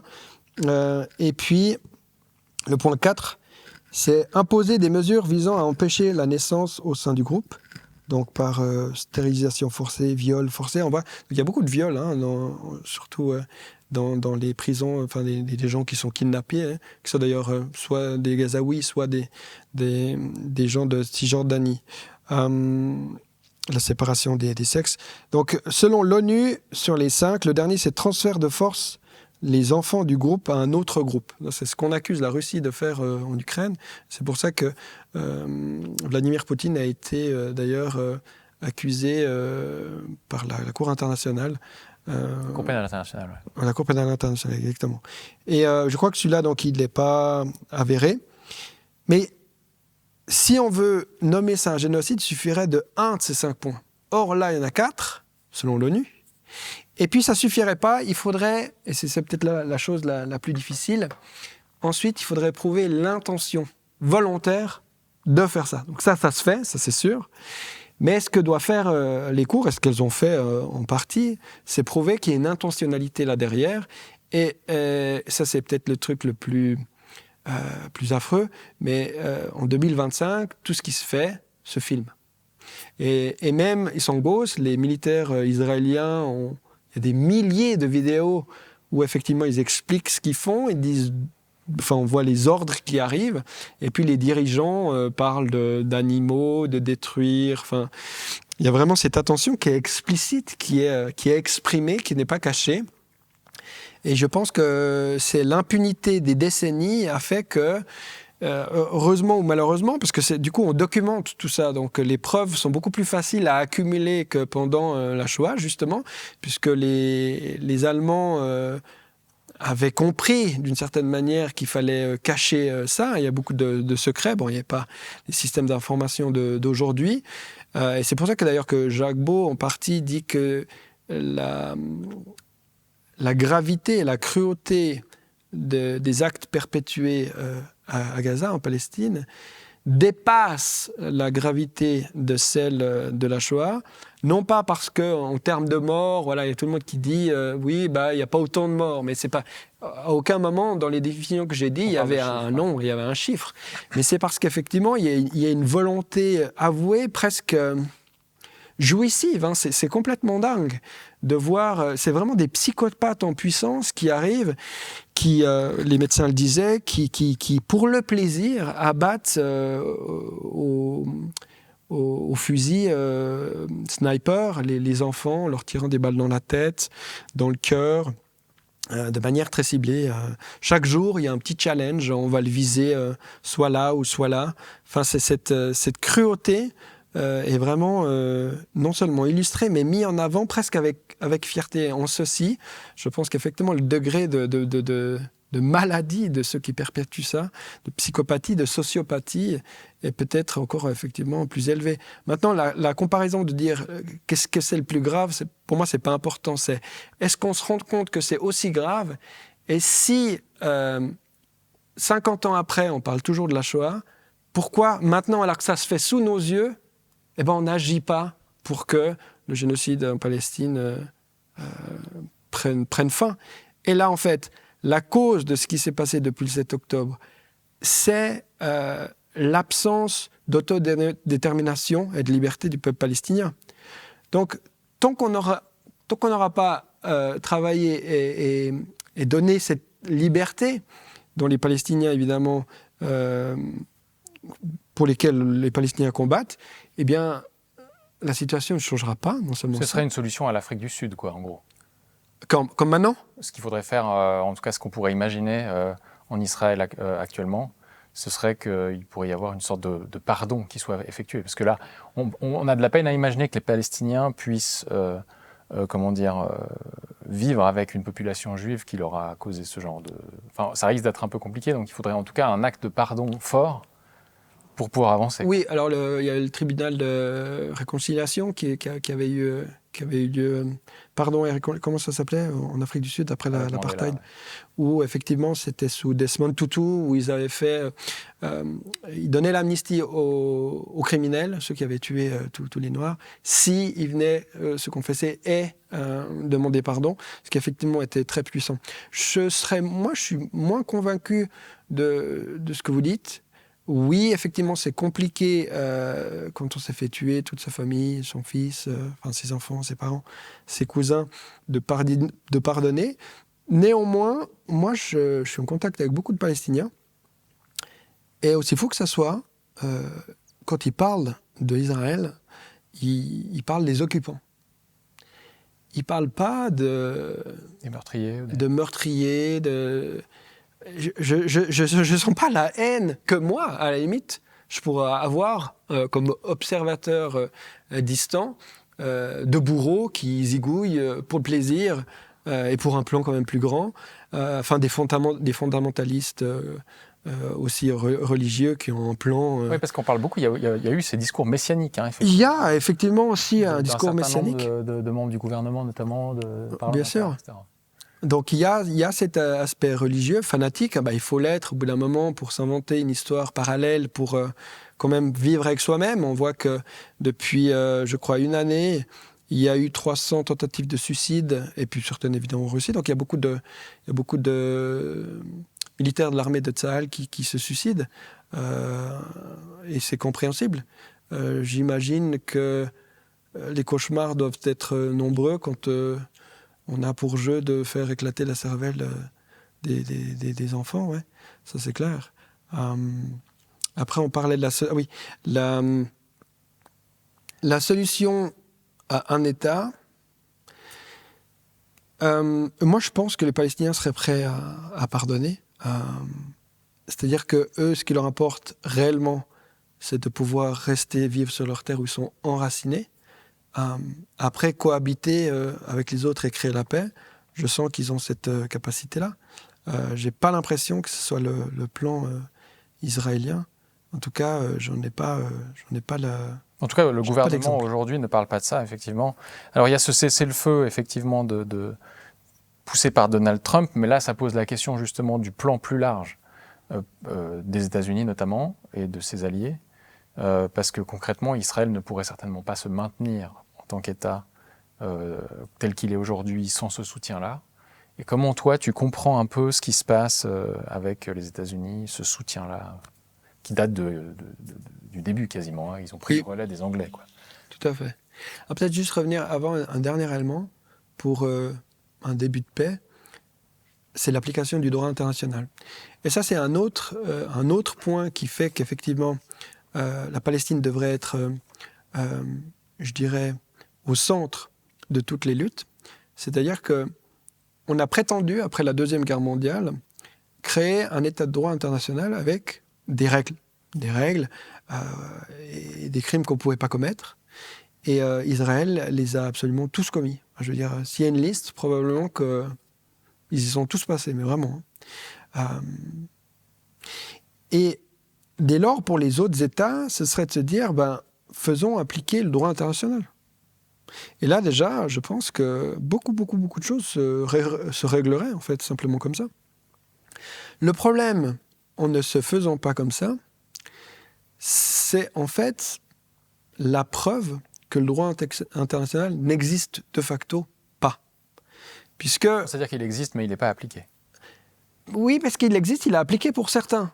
Et c'est bien ça le problème. C'est que dans certains cas, quand c'est des dictateurs qu'on n'aime pas forcément en Afrique ou que ça nous arrange bien, là, on va appliquer le droit international. Et dans d'autres cas, on ne va pas l'appliquer. Mais du coup, ça, c'est pas possible, parce qu'évidemment, il n'y a pas de légitimité au droit international si c'est quand bon nous semble. Et d'ailleurs, si c'est quand bon nous semble, ça veut dire qu'il y a un droit plus haut que le droit international, puis en fait, c'est celui-là qui doit régir, c'est-à-dire la loi du plus fort. Et aujourd'hui, c'est la loi du plus fort. Mais la loi du plus fort, concrètement, ça signifie aujourd'hui que c'est la volonté des Américains, en tout cas pour ce qui concerne notre zone, qui décide de ce qui se fait en Israël ou pas, concrètement. C'est ça que tu veux dire. Exactement, c'est ça que je veux dire. Et je reviens à ce que je disais tout au début, cette lutte anti-impérialiste, c'est évidemment les États-Unis, aujourd'hui le plus gros pourvoyeur de guerre dans le monde entier. Alors non seulement d'armement, on le voit bien, avec un budget dont on ne sait plus combien de zéro, tellement il est profitable, mais la machine de guerre américaine, évidemment, c'est celle qui fait la grandeur aussi de l'Amérique. Il ne faut pas se leurrer. Son armée, ouais. Voilà, c'est ça. Et sa force de dissuasion, et on voit bien qu'aujourd'hui, des fois, on peut se poser la question, mais pourquoi les pays européens sont si lâches face aux États-Unis ? C'est parce qu'économiquement, ils n'ont pas le choix. Puis, serait-il encore courageux économiquement ? Les États-Unis, ils n'ont pas peur d'attaquer qui que ce soit quand ils ont besoin d'attaquer. Enfin, je veux dire, il n'y a pas de retenue là derrière. Ils l'ont prouvé encore et encore. Et on voit aujourd'hui, ce que je trouvais très intéressant avec Donald Trump, c'est que lui, il fait la même chose que tous les autres. C'est la même politique, belliqueuse, agressive. Sauf que lui, il le dit. Il n'y a pas tellement le filtre diplomatique. En tout cas, concernant Israël, ça a été très clair, effectivement. Il n'a jamais dit qu'il allait soutenir Gaza ou qu'il allait... Alors, il voulait faire l'appel, le cessez-le-feu, clairement, mais il n'a jamais dit qu'il allait arrêter de soutenir Israël. Ouais. Mais je dis aussi vis-à-vis de la France ou de l'Allemagne. Enfin, dès qu'ils font quelque chose qu'il n'aime pas, il n'hésite pas à menacer ou à insulter. Enfin, je veux dire... Après, il faudrait voir, effectivement, si l'Europe était vraiment sous pression. Mais on le voit qu'on ne verra jamais ça parce que l'Europe se couche avant même qu'on puisse voir si le coup de poker américain, finalement, aurait ses effets. Mais j'ai l'impression que tout ça ne fait qu'une chose, ça fait renforcer le ressentiment des populations qui semblent être complètement, quand même, de plus en plus, en tout cas, déconnectées avec cette réalité qu'ils voient de gens qui font du cirque, qui sont médiocres, qui encouragent de rien, qui ne croient en rien. C'est affligeant. C'est affligeant. Et alors, mais concernant quand même Trump, il y a quand même beaucoup qui pointent du doigt son soutien par les évangélistes américains qui voient la situation en Israël comme l'occasion de réaliser une prophétie biblique. Ouais. Alors, comment est-ce que tu analyses finalement ce sorte de sionisme évangélique et puis, finalement, pourquoi Trump va dans cette direction ? Est-ce que c'est uniquement transactionnel pour soutenir sa base électorale ou est-ce qu'il y a de sa part aussi une véritable mystique, évangélique Ouais. Non, je pense que lui, alors il croit en rien, à part au pouvoir de l'argent et du business. Ça, c'est mon point de vue. Je sais qu'il y a des gens qui n'aiment pas dire ça. Je pense qu'il est médiocre. Je vois aucune intelligence chez ce personnage, à part peut-être une intelligence de business. Mais je vois même pas ce que ça crée, moi, personnellement. Mais je sais qu'il y en a qui voient de la valeur d'un bon businessman. Bon. Économique. Bon. Faudra avoir... Il faut une certaine intelligence pour arriver au pouvoir aux États-Unis aussi, quoi. Il y a une certaine intelligence relationnelle, certainement. Mais moi, je suis même pas sûr. C'est-à-dire qu'il y a un tel vacuum, il y a une telle médiocrité. Enfin, il y a que des affreux que finalement, c'est juste un mec un peu moins affreux qui arrive à se frayer un chemin. Mais il n'y arrive pas tout seul, comme ça non plus. Et pour revenir donc au lien d'intérêt que Trump aurait, non, sa base électorale, je pense qu'il... C'est par rapport aux évangéliques, ouais, donc base électorale. Oui, d'accord. Alors peut-être pour se faire élire, à un moment donné, il n'a plus besoin maintenant de se faire réélire. Quoique, on verra, hein, il a quand même... Il y a les midterms, ouais. Puis il y a une volonté dictatoriale qui s'installe chez lui, mais j'ai envie de dire, le pouvoir fait ça à tout le monde, mais lui, il est évidemment prédisposé pour pas y résister et devenir un dictateur. Donc s'il pouvait se réélire, s'autoproclamer empereur ad vitam aeternam, je pense qu'il le ferait.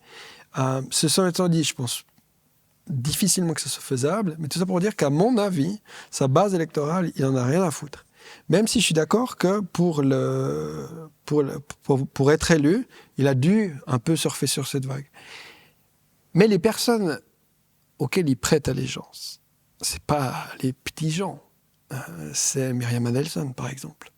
C'est ses donateurs, en fait. C'est ceux qui lui donnent des centaines de millions pour qu'il puisse accomplir, je veux dire, son auto-réalisation. Moi, je ne lui prête d'ailleurs aucun projet pour les États-Unis non plus. Même si il a de la gesticulation, il y a des grands trucs qui dit qu'il va, comme c'est, nettoyer le marais, on dit en français. Il va se débarrasser de l'État profond, etc. Dans les faits, il a déjà été au pouvoir pendant de nombreuses années. Il avait déjà fait c'est quoi, 4 ans aux États-Unis? Ouais, c'est 4 ans. Qu'est-ce que ça a changé? Et puis là, il est déjà bien avancé. Alors oui, peut-être sur certains points, parce qu'il a mis des gens, mais même, j'ai l'impression que c'est très superficiel. C'est qu'aux États-Unis, beaucoup déchantent, clairement, par rapport à ça. Voilà, maintenant, beaucoup déchantent. Et selon moi, il est tenu non seulement par ses donateurs, et d'ailleurs il l'a même clairement dit lorsqu'il était en Israël par rapport à Myriam Adelson, que c'est elle qui avait voulu, puis qu'elle avait payé cher, puis c'était les gens qui venaient le plus dans son bureau qu'il avait convaincu d'eux, donc ils ne s'en cachent pas. C'est ça qui est intéressant, parce que on peut vraiment suivre les choses sans aller trop chercher, il le dit. Et puis, mais ça c'est mon avis personnel, évidemment j'en ai pas la preuve, mais pour moi... il est clairement concerné par l'affaire Epstein. Et en ce sens, il y a du blackmail. C'est-à-dire tu penses qu'il y a du chantage? Je pense qu'il y a du chantage. Et que du coup, ils lui mettent la pression pour qu'il aille dans une certaine direction. Ouais, ça me semble assez clair. Son degré d'implication, je ne sais pas. Mais pour moi, Epstein, il est clair. D'ailleurs, il y a récemment eu encore...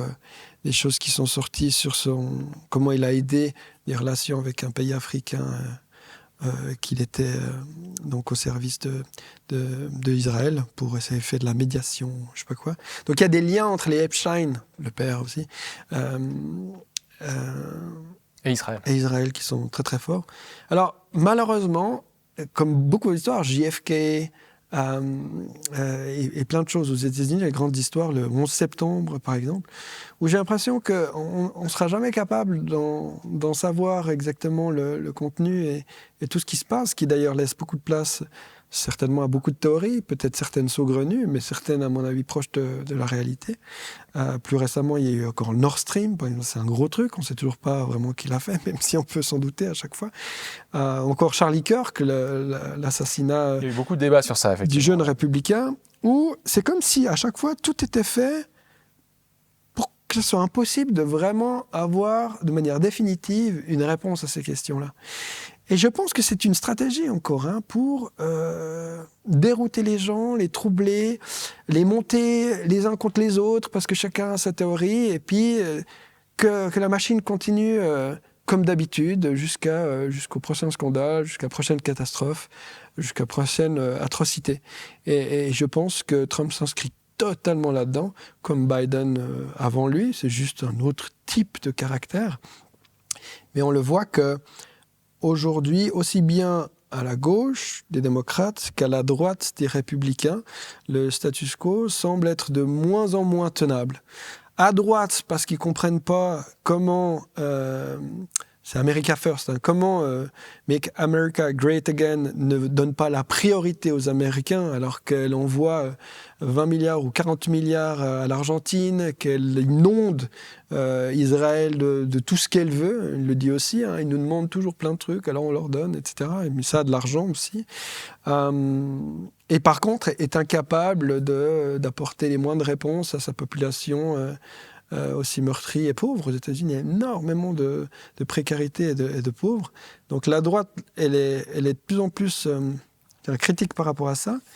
Et puis la gauche, elle est aussi de plus en plus critique parce qu'elle voit que les démocrates sont aussi sionistes et tenus notamment par le lobby israélien de l'AIPAC. Et là, on voit qu'il y a des candidats qui arrivent avec un petit peu plus de courage, qui tirent leur épingle du jeu.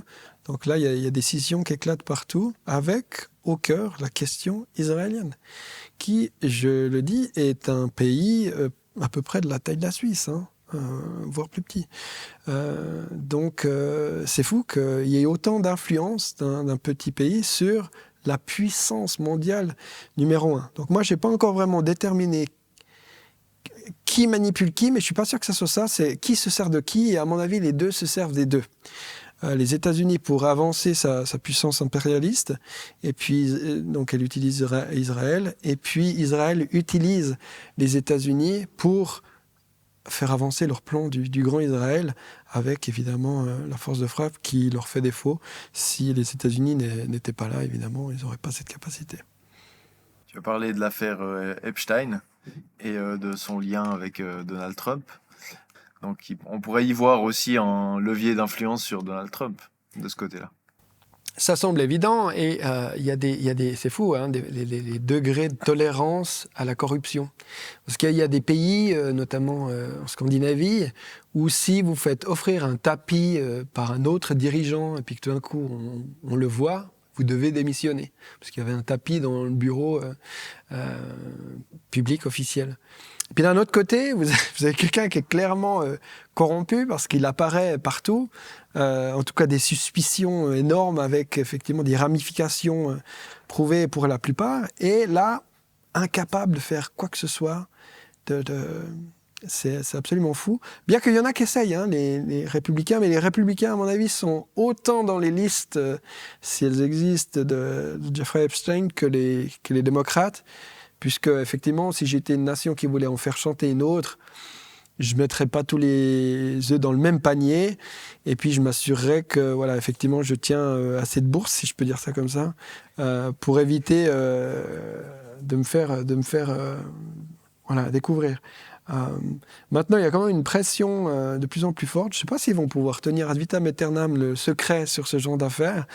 Mais en même temps, je pense que c'est la même chose avec l'affaire JFK. C'est pour ça que la question du chantage aussi, certains disent que c'est difficile parce que tout le monde est tellement impliqué dans ces réseaux, parce que c'est au-delà de la pédocriminalité, c'est surtout des réseaux de blanchiment d'argent, de financement opaque, de valises de cash qui circulent. Enfin, pendant l'affaire des Iran Contra dans les années 80 avec l'Iran, enfin, il y avait plein de choses. Donc là aussi, on peut se demander si finalement il y a tellement de gens qui pourraient être sous emprise que ça noie pas un peu le poisson aussi. Hein. Ah, complètement. Et tant qu'en fait on n'aura pas l'intelligence d'essayer de non pas mettre d'autres gens au pouvoir, parce qu'avec ce système-là, de toute façon, c'est préparé et c'est designé pour faire monter ce genre de figure-là, parce qu'il faut énormément de ressources, énormément de reach, hein, de propagande, pour que les gens finalement votent pour soi. Question, est-ce que la génération Z, qui elle se renseigne différemment, sera aussi facilement, je dirais, convaincue par les anciennes méthodes? Là, j'ai mon doute. C'est un peu un espoir. Mais en même temps, on semble bien impuissant là derrière. Bon, et puis en parlant des nouveaux médias, alors c'est clair que pendant la présidentielle américaine, Trump a beaucoup axé sur les podcasts, Joe Rogan, Lex Fridman, tous ces gens-là. Donc là, déjà, le shift médiatique, on l'a vu, opéré. c'est quand même opéré. Mais on voit aussi qu'Israël investit massivement dans la propagande sur les réseaux sociaux. On a ce projet 545 notamment, 145 millions de dollars visant à influencer TikTok, X et même ChatGPT, selon certains. Alors, il y a ici, semble-t-il, une volonté d'influencer, de toucher cette génération Z, justement. Ouais. Mais ça, c'est super intéressant parce que finalement, c'est la validation de tout ce qu'on dit là. C'est qu'il faut une propagande. C'est comme pour aller manger McDonald's, il faut qu'on vous mette sous le nez des posters énormes avec des trucs complètement magnifiés qui n'existent en vrai nulle part pour que vous puissiez, en fait, imaginer aller manger ça. Et on vous le répète, et ça marche. Puisque les gens... Mais le jour où McDonald's arrête sa publicité, ces restaurants se vident. Il y a comme ça une cause à effet. Israël est, peu importe, c'est un peu la même clique de puissants partout, parce que les intérêts semblent converger à ce niveau-là. Ça ne converge pas du tout. C'est pour ça qu'il y a des scissions pour les peuples. Je pense qu'Israël et les dirigeants américains, mais d'ailleurs c'est la même chose peut-être pour le monde entier. Il n'y a pas beaucoup de pays qui ont aujourd'hui trouvé une alternative viable à ça, reposent sur la manipulation. Et évidemment, maintenant on comprend bien que les chaînes traditionnelles sont dépassées et que l'information se passe ailleurs, en l'occurrence sur les réseaux sociaux. Du coup, c'est facile à comprendre que si on veut maintenir le status quo, il va falloir investir ces endroits-là. Je ne sais pas encore si c'est possible. Je pense que c'est moins possible. C'est plus difficile peut-être. C'est plus difficile peut-être parce que l'authenticité aussi, c'est quelque chose qui se mérite. Et autant on a vu en Angleterre encore avec Jeremy Corbyn, la presse a réussi à faire croire au peuple anglais que Jeremy Corbyn était antisémite. Alors même que ça faisait 30 ans qu'il luttait contre l'antiracisme, il y a même des photos de lui où il se fait arrêter par la police avec une pancarte anti-apartheid. Mais c'est parce qu'on voit que la majorité des votants, c'est des gens de plus de 50 ans encore qui regardent ces anciens canaux de communication. Et très franchement, alors je ne sais pas parce que des fois on est dans des bulles algorithmiques, donc c'est difficile de se rendre compte. J'ai l'impression quand même que la majorité des gens, ils sont sur Internet pour l'entertainment, pour le plaisir, pour le divertissement, et que finalement ceux qui sont politisés, ça reste encore une marge, puis on a l'impression qu'on est beaucoup parce que finalement on se repartage les choses. Donc ce sera encore à prouver, mais j'ai l'impression que quand même la crédibilité elle se construit pas juste parce qu'on crée une nouvelle chaîne ou qu'on donne du contenu toujours la même chose. Donc j'imagine que c'est ça qu'ils voudraient faire Israël. D'ailleurs, il y avait cette polémique qui payerait $7 000 par poste à leur réseau d'influenceurs. Mais du coup, c'est très facilement reconnaissable. Puis du coup, dès qu'il y a une personne qui met quelque chose qui semble quand même particulier et très idéologique dans le sens d'Israël, de supporter Israël, il y a plein de commentaires. Va récolter ces $7 000.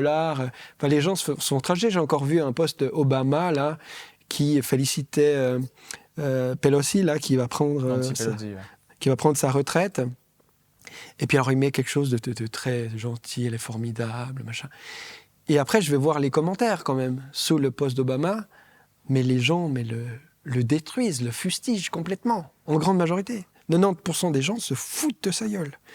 Donc là, j'ai plus de mal à comprendre, même s'ils investissent énormément, comment ils vont réussir à faire tourner cette impulsion quand même qui semble être plus dans une réflexion à plus long terme sur à qui on peut faire confiance, qui a des intérêts, qui est engagé, qui ne l'est pas, enfin qui défend quoi. Et je ne suis pas sûr qu'on puisse nous la faire aussi facilement qu'on le faisait avant. Mais ça, il n'y a que le temps qui pourra le dire, effectivement. Et ce qui est intéressant, parce qu'on semble être très focalisé, effectivement, sur les États-Unis. Mais moi, je pense que c'est très intéressant d'observer les États-Unis, parce que ce qui se passe là-bas, en général, se passe quand même chez nous, avec une dizaine d'années de décalage, même si peut-être maintenant ça tend à se réduire, puisque tout va plus vite.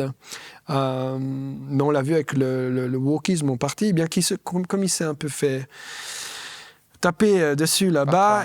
La vague est arrivée moins forte après chez nous. Mais il y a des choses quand même très intéressantes à regarder là-bas aussi pour voir les bons exemples. Et encore une fois, Zoran Mamdani, à mon avis, il a inspiré beaucoup de gens, pas seulement aux États-Unis, mais dans l'Europe entière, en Angleterre notamment. On va voir effectivement si le status quo peut être tordu. Et en parlant de pays, on habite en Suisse, donc parlons quand même un peu de la Suisse. Donc la Suisse, dépositaire des conventions de Genève, alors condamne officiellement les violations du droit international à Gaza, mais finalement, voilà, on sent que c'est quand même assez timide.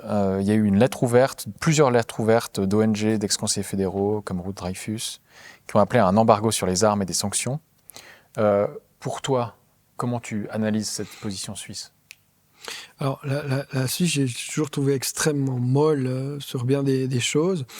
Alors, quand je regarde un peu l'histoire pendant la guerre mondiale, après, il y a certainement des récits, mais je l'ai trouvée assez courageuse dans le sens de l'affirmation de sa neutralité face à un voisin allemand quand même très, très menaçant, bien qu'on sait qu'il y a eu aussi des histoires de compromission et autres. Alors, par rapport à la Palestine, il y a quelque chose d'historique déjà très intéressant, puisque Herzl disait, suite à la première conférence de Bâle en 1897... C'était à Bâle d'ailleurs. Exactement, à Bâle. Il a dit, à Bâle s'est fondé l'État juif. Donc, symboliquement et historiquement, la Suisse a une place quand même assez forte par rapport à ce projet sioniste, puisqu'après, il y a aussi eu beaucoup de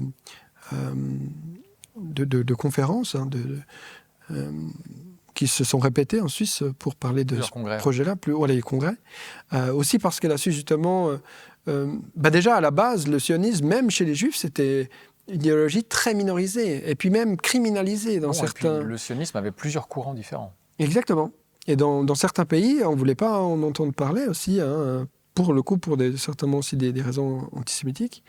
Mais en Suisse, il y avait cette liberté ou ces espaces qui fait qu'on a laissé faire ça. Donc il y a aussi une responsabilité, j'ai envie de dire, de la Suisse pourtant là-dedans, et des liens entre les mouvements sionistes de un et Israël de l'autre assez fortes, surtout en Suisse allemande. Et on le voit d'ailleurs dans la lutte pro-palestinienne. C'est beaucoup plus fort en Suisse romande que ça l'est en Suisse allemande, donc ça peut déjà dénoter quelque chose. Aussi au niveau des autorités, on avait vu un journaliste qui s'appelait Ali Aboudima, qui était venu à Zurich pour faire une conférence pro-palestinienne, qui est le directeur du journal électronique Antifada, et qui s'est fait arrêter. Manu Militari mis dans un cachot et renvoyé dans un avion américain, donc aux États-Unis. Ça, juste parce qu'un conseiller d'État zurichois l'a décidé. Donc, on voit qu'il y a aussi beaucoup d'associations pro-sionistes, pro-israéliennes en Suisse. Il y a le groupe d'amitié Suisse-Israël. Voilà, exactement. Il y a des liens comme ça certainement, il y a un lobbyisme. Et puis, on sait aussi que la Suisse est un pays très... c'est le compromis mou. Ça veut dire que on ne fait pas trop bouger, on ne fait pas trop de vagues, on ne prend pas trop de risques. Et que du coup, on préfère s'aligner sur les positions américano-européennes. Et c'est ce qu'on a tout de suite fait avec Israël, alors qu'on voit qu'il y a une différence évidemment de fonctionnement. On dit il y a deux poids, deux mesures. Quand on regarde ce qui s'est passé en Ukraine et en Russie, tout le monde le voit, c'est flagrant. D'un côté, on impose 17-30 sanctions, voire maintenant plus. Sanctions massives en tout cas. Sanctions massives directement, et ça semble passer comme une fleur. Je crois que la Suisse est le deuxième pays après les États-Unis à sanctionner le plus la Russie. Et d'un autre côté, devant des violations flagrantes du droit international, qui étaient d'ailleurs la base pour que la Suisse puisse justifier les sanctions contre la Russie, ne sont absolument pas appliquées, aucunement, zéro, par rapport à l'État d'Israël. Donc, je pense qu'il y a plein de facteurs. Il y a cette histoire symbolique, il y a ce lobbyisme, il y a le système suisse qui est assez lent et qui prend pas de risques. Il y a cette Suisse allemande qui est quand même plus forte et puis qui du coup impose aussi ses vues au niveau de l'exécutif. Et puis peut-être aussi un point intéressant, c'est que le conseiller fédéral en charge des relations internationales, des affaires étrangères, a des antécédents pro-sionistes. Il était effectivement dans les groupes pro-israéliens. Oui, donc là aussi, on voit que même il a un peu cassé la collégialité en ce sens où il a même forcé encore le trait côté israélien. Et puis un élément qu'on oublie souvent, c'est le point de vue économique, la pression économique que Israël aussi fait peser, ou en tout cas le soutien un peu inconditionnel à Israël fait peser. Si on en venait à prendre des sanctions ou expulser l'ambassadeur, ou ne serait-ce que ça, dire les choses clairement, c'est-à-dire condamner, on en a ça, puisqu'on ne le fait même pas, ça. C'est même pas des condamnations claires et définitives. Si on faisait un minimum comme ça, il pourrait y avoir des vengeances économiques. On sait bien qu'il y a une intrication avec l'armée suisse, notamment. Et on a récemment reçu des drones avec beaucoup de retard, qui coûtent beaucoup plus cher, qui n'ont pas de système anti-gel, donc on ne va pas pouvoir les faire voler l'hiver, et qui n'ont pas de GPS anti-collision. Alors du coup, il faudra faire voler un drone ou un hélicoptère avec les 10 drones supposément, donc qui viennent d'Israël, je crois que c'est Elbit System. Donc c'est un scandale de tous les côtés. Mais en fin de compte, c'est pas vraiment un scandale, parce que tout ça, c'est du business. Avant d'être de la défense, c'est du business. Et en ce sens, les milliards et les millions, ça, ils ont bien circulé. Et je pense que là aussi, il y a pour les anti-militaristes, tous ceux les pacifistes, de voir qu'Israël est aussi, la guerre en Palestine et le génocide palestinien est aussi, je dirais, une zone d'essai pour que Israël fasse la démonstration de leur technologie militaire et puisse ensuite la vendre dans le monde. Et ça, c'est quelque chose qui n'est pas négligeable et qui fait aussi que, comme il y a beaucoup d'intérêts économiques qui sont impliqués, eh bien, quand il faut le dire quelque chose, on va le dire un peu moins fort, parce qu'on ne voudrait quand même pas remettre ça en question. Donc effectivement, c'est une question qui est intriquée, qui est complexe, mais en même temps facilement solvable, simplement en faisant preuve de courage dans l'application du droit international tel qu'on l'a déjà formulé. Il y a le 7 novembre dernier, la justice turque a émis des mandats d'arrêt pour génocide contre Netanyahou, Israël Katz et 35 autres responsables israéliens. Qu'est-ce que tu en penses ? Est-ce que c'est un début de réaction qui pourrait inspirer peut-être d'autres pays comme la Suisse à prendre des positions plus fermes ? Alors moi je ne suis pas pour la peine de mort, mais si on regardait effectivement Nuremberg, les causes des accusations, enfin les accusations qui étaient mises en place pour les responsables, notamment de l'Holocauste, la réponse, c'était pour certains, parce qu'il y en a beaucoup évidemment qu'on a cachés en Argentine, aux États-Unis, mais la réponse, en tout cas pour ceux qui ont porté le chapeau, c'était la peine de mort. Aujourd'hui, la gravité des éléments ferait que normalement, les dirigeants israéliens et américains, pour moi, si on appliquait le droit de Nuremberg, je suis contre la peine de mort personnellement, mais si on appliquait le droit de Nuremberg, tous ces gens devraient être pendus. On en est là. Mais évidemment, ça, c'est pas dans l'ordre des discussions, même si les États-Unis, ils ont effectivement la peine de mort dans certains États. La Suisse n'en a pas et en Europe non plus, donc il n'en est pas question.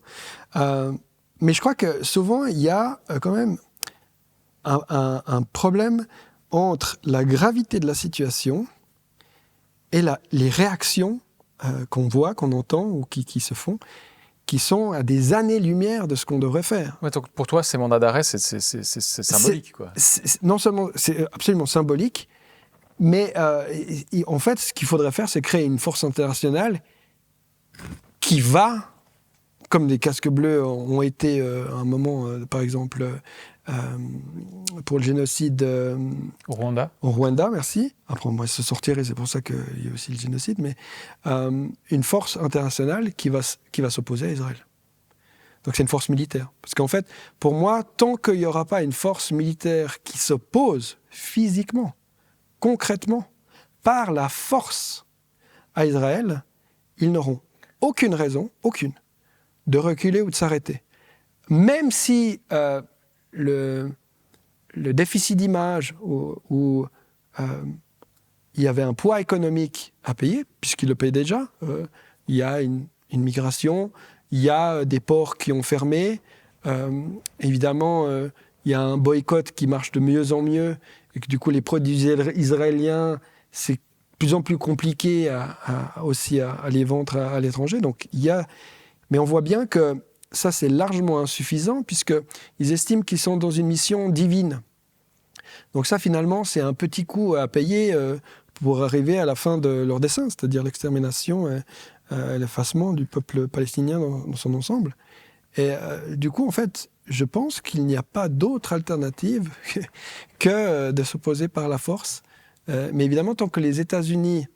Il n'y a personne qui bougera tant que les États-Unis, finalement, seront du côté israélien comme ils le sont aujourd'hui. Donc, entre ça, c'est-à-dire pour moi, la seule action viable et pertinente aujourd'hui, ce serait ça, et le plus petit dénominateur commun, c'est-à-dire que les gens sortent dans la rue pour manifester, il y a tout un monde de possibilités entre deux. La Suisse, elle devrait avoir expulsé l'ambassadeur depuis 2 ans maintenant. L'ambassadeur, il devrait pas être en Suisse, il ne devrait plus y avoir d'ambassade. Notre ambassadeur, il ne devrait pas être en Israël. Et pourtant, là, une question se pose aussi au niveau des Juifs qui habitent en Suisse, parce qu'on voit quand même qu'il y a de plus en plus de manifestations contre eux, contre la population juive. Ça arrive, on voit ça, que par exemple, des gens qui aimeraient inviter dans un débat un représentant d'une association juive pour discuter simplement, ça aussi c'est difficile, il y a des pressions contre ça. Alors on peut comprendre dans le contexte effectivement de réaction contre Israël, mais comment finalement défendre la liberté de ces personnes juives aussi sur place en Suisse, dans notre pays, tout en condamnant l'antisémitisme et sans fermer les yeux sur les atrocités de Gaza et sur les exactions du gouvernement israélien. Comment faire la part des choses justement ? Déjà, en ne mettant pas tout le monde dans le même panier, je n'ai pas l'impression que les Juifs, on ne souhaite pas leur ouvrir un espace de parole. Moi, j'ai des exemplaires de personnes qui voulaient inviter des représentants d'associations juives à s'exprimer à des débats et qui qui n'ont pas fait cet événement parce qu'ils ont su des pressions, quoi. Et que ça aurait pu être dangereux pour la tenue de l'événement.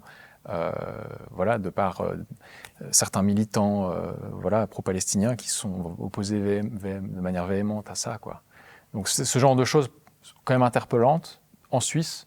Je ne sais pas ce que tu en penses, mais comment finalement garder un peu nos esprits tranquilles tout en ne fermant pas les yeux sur ce qui se passe à Gaza, quoi. Oui. Alors moi, je suis un absolutiste de la liberté d'expression. Donc je pense qu'à chaque fois qu'on ferme un espace pour quelqu'un, du coup, on ouvre un autre à la victimisation. On en a parlé un peu plus tôt. Donc, de toute façon, ce n'est pas la bonne stratégie.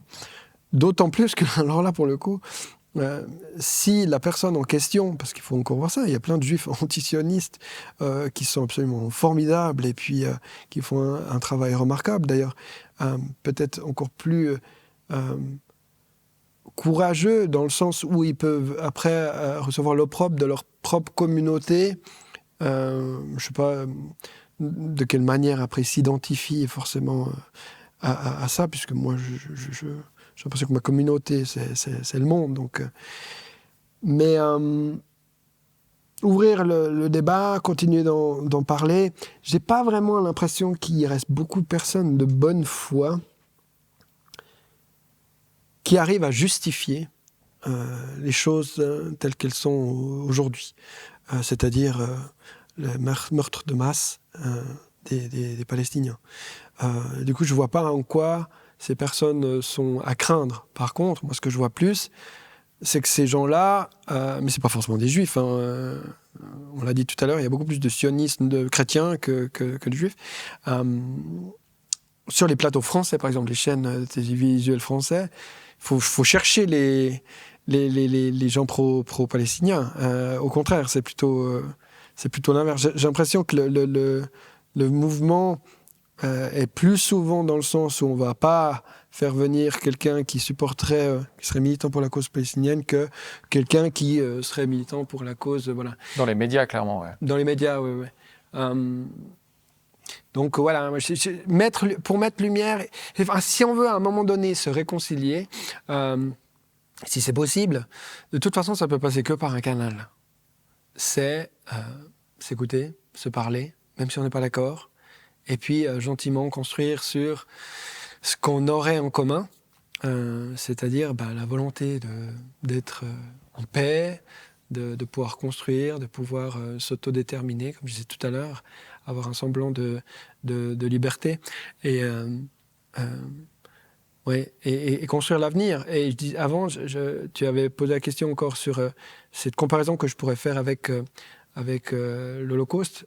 Moi, maintenant, grâce à ce podcast, j'apprends à connaître des gens extraordinaires, mais j'ai connu Norman Finkelstein, qui est un juif américain, qui est un des intellectuels les plus, je dirais, informés sur la question palestinienne, puisqu'il y a travaillé toute sa vie. Il a même d'ailleurs perdu son poste de prof à l'université à cause de Dershowitz, qui était un avocat, qui a écrit un livre complètement diffamant, qu'il a réussi à débunker. Enfin bref, ils ont réussi à le pousser dehors, mais du coup, il a dédié sa vie à la cause palestinienne.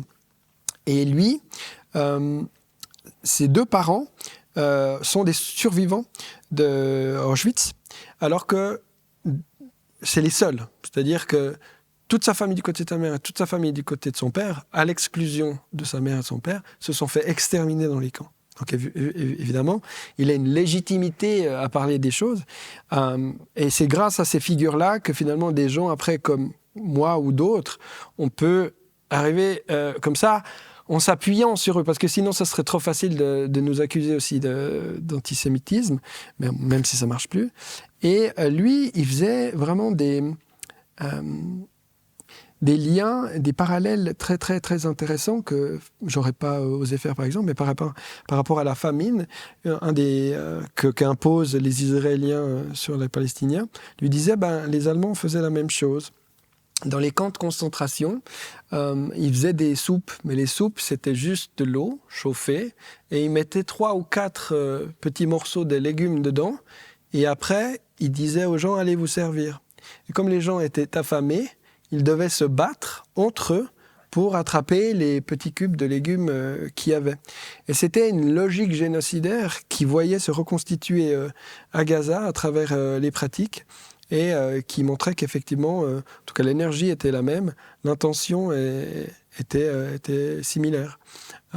Et ça, j'ai effectivement trouvé marquant et important. Important de le rappeler, de pouvoir mettre le doigt sur cette inhumanité qui nous détruit et qui existe en chacun de nous. C'est aussi une reconnaissance de ce qu'on est capable de faire, mais il faut pouvoir le dire, il faut pouvoir en parler. Il faut pouvoir le partager. C'est la seule façon de pouvoir en guérir. Antoine André, on arrive au terme de cet entretien. Donc voilà, on termine avec une carte blanche d'habitude pour nos invités. Donc si tu as quelque chose à ajouter en conclusion. Alors, je l'ai évoqué au tout début. J'ai créé une petite entreprise où je suis je dis des fois transformateur, plutôt que formateur. J'aime pas trop cette idée de former. Mais ce que je remarque, c'est que souvent on attend des résultats différents en procédant de la même manière. Ceci au niveau politique, mais à tous les niveaux d'ailleurs. Quand on fonctionne, quand on élit des gens par le suffrage universel et des choses comme ça, d'une certaine manière, chaque fois on attend un peu le Messie qui viendra nous sauver. Et les choses se répètent dans l'histoire parce qu'en fait, on s'y prend toujours la même chose. C'était Einstein, je crois, qui disait on ne peut pas résoudre un problème sur le même niveau de pensée que celui qui l'a créé, d'une certaine manière. Et du coup, mon activité, c'est d'aller un petit peu revoir les fondamentaux du fonctionnement qu'on a les uns avec les autres. Et d'essayer de proposer des voies différentes pour peut-être arriver à des résultats différents. Et là, en l'occurrence, la gouvernance, c'est de se dire, mais si on veut décider ensemble, si on veut communiquer ensemble, si on veut être ensemble, construire quelque chose ensemble, comment on s'y prend? Et c'est là que ça devient intéressant, parce qu'il y a des modèles comme ça qui qui sont arrivés il y a quelques années, qui essayent de retourner la table, de re-questionner un petit peu cette posture en général assez verticale qu'on a dans une organisation où on va construire par échelon et puis on va donner les responsabilités des uns sur les autres. D'ailleurs, c'est déjà bizarre ça de se dire j'ai responsabilité sur quelqu'un. Et puis c'est d'aller puiser dans l'intelligence collective pour amener un apport de chacun pour ensuite, d'une certaine manière, prendre la responsabilité de ce qu'on construit ensemble. Pas juste suivre parce qu'il m'a dit que je devais faire quelque chose, mais j'ai un espace où je peux un petit peu amener de ma personne pour avoir un sentiment d'appartenance au projet et puis ainsi trouver aussi une motivation. On le voit aussi chez les jeunes, cette quête de sens qui est si importante et qui pourrait changer la donne, elle ne peut se faire que s'ils ont leur mot à dire. Et pour avoir leur mot à dire, il va falloir qu'ils trouvent leur place. Et aujourd'hui, cette place, elle ne l'aurait pas offerte comme ça. Et c'est le vieux système. On voit l'État, par exemple, avec ses échelons. C'est d'ailleurs très, très militaire. C'est juste que ça s'est complexifié. Et que il faudra aussi sortir de ça. Donc, je suis toujours très intéressé de voir les alternatives. Non pas parce que je pense qu'elles vont forcément mieux marcher, mais parce que j'aimerais voir ce qu'elles ont de nouveau à proposer pour ensuite gentiment construire un nouveau modèle. Mais ce nouveau modèle, il ne sera pas construit par un ou une personne qui décide à la place des autres. Là où c'est difficile, c'est que ça demande de l'effort à chacun. Et même si ce que j'ai dit aujourd'hui, probablement que énormément de gens sont d'accord avec, je pense que ça nécessite encore un effort, un pas supplémentaire pour dire qu'est-ce que je veux faire avec ça et comment ça va se matérialiser dans ma vie de tous les jours, dans mon alimentation, dans l'éducation de mes enfants, dans l'organisation du monde de la santé, etc., etc. Et je pense que là, il y a vraiment une question centrale qui fait qu'on doit remettre en question effectivement le fond de ce qui nous fait avancer tous les jours et revoir notre copie largement, au risque duquel, si on ne le fait pas, de se retrouver dans des situations où des génocides, on en voit encore et encore, jusqu'à la destruction totale et définitive de la race humaine, notamment aussi parce qu'on ne se détruit pas que nous-mêmes, on détruit aussi notre habitat, on détruit l'environnement, c'est-à-dire la capacité de la Terre à soutenir notre présence. Et du coup, en ce sens, en même temps, c'est paradoxal, parce qu'en même temps, on est dans une période de l'humanité extrêmement critique. On voit où, effectivement, ça craque de partout et c'est extrêmement violent. Cette haine dont on a parlé depuis une heure ou deux est inouïe. Souvent, il manque les mots. Et en même temps, quelle chance d'être sur la planète Terre, parce que je suis aussi très privilégié, évidemment. Peut-être que je ne parlerais pas comme ça si j'étais palestinien, bien que, quand je les ai rencontrés au Caire, justement, lors de cette marche, et ça, c'était fou, c'est qu'ils étaient plus optimistes que moi, en ce sens. Dans ces espaces où il fait si sombre, mais c'est peut-être là aussi on peut trouver les plus grandes lumières. Et en ce sens, les Palestiniens donnent vraiment de l'espoir, de se dire, on peut faire mieux, on peut construire, on peut quand même rester dans l'amour, on peut passer les épreuves aussi dures soient-elles. Et je pense qu'il n'est que juste de se ranger dans cet espace-là et de rejoindre ceux qui nous montrent le chemin. Antoine André, merci pour cet entretien.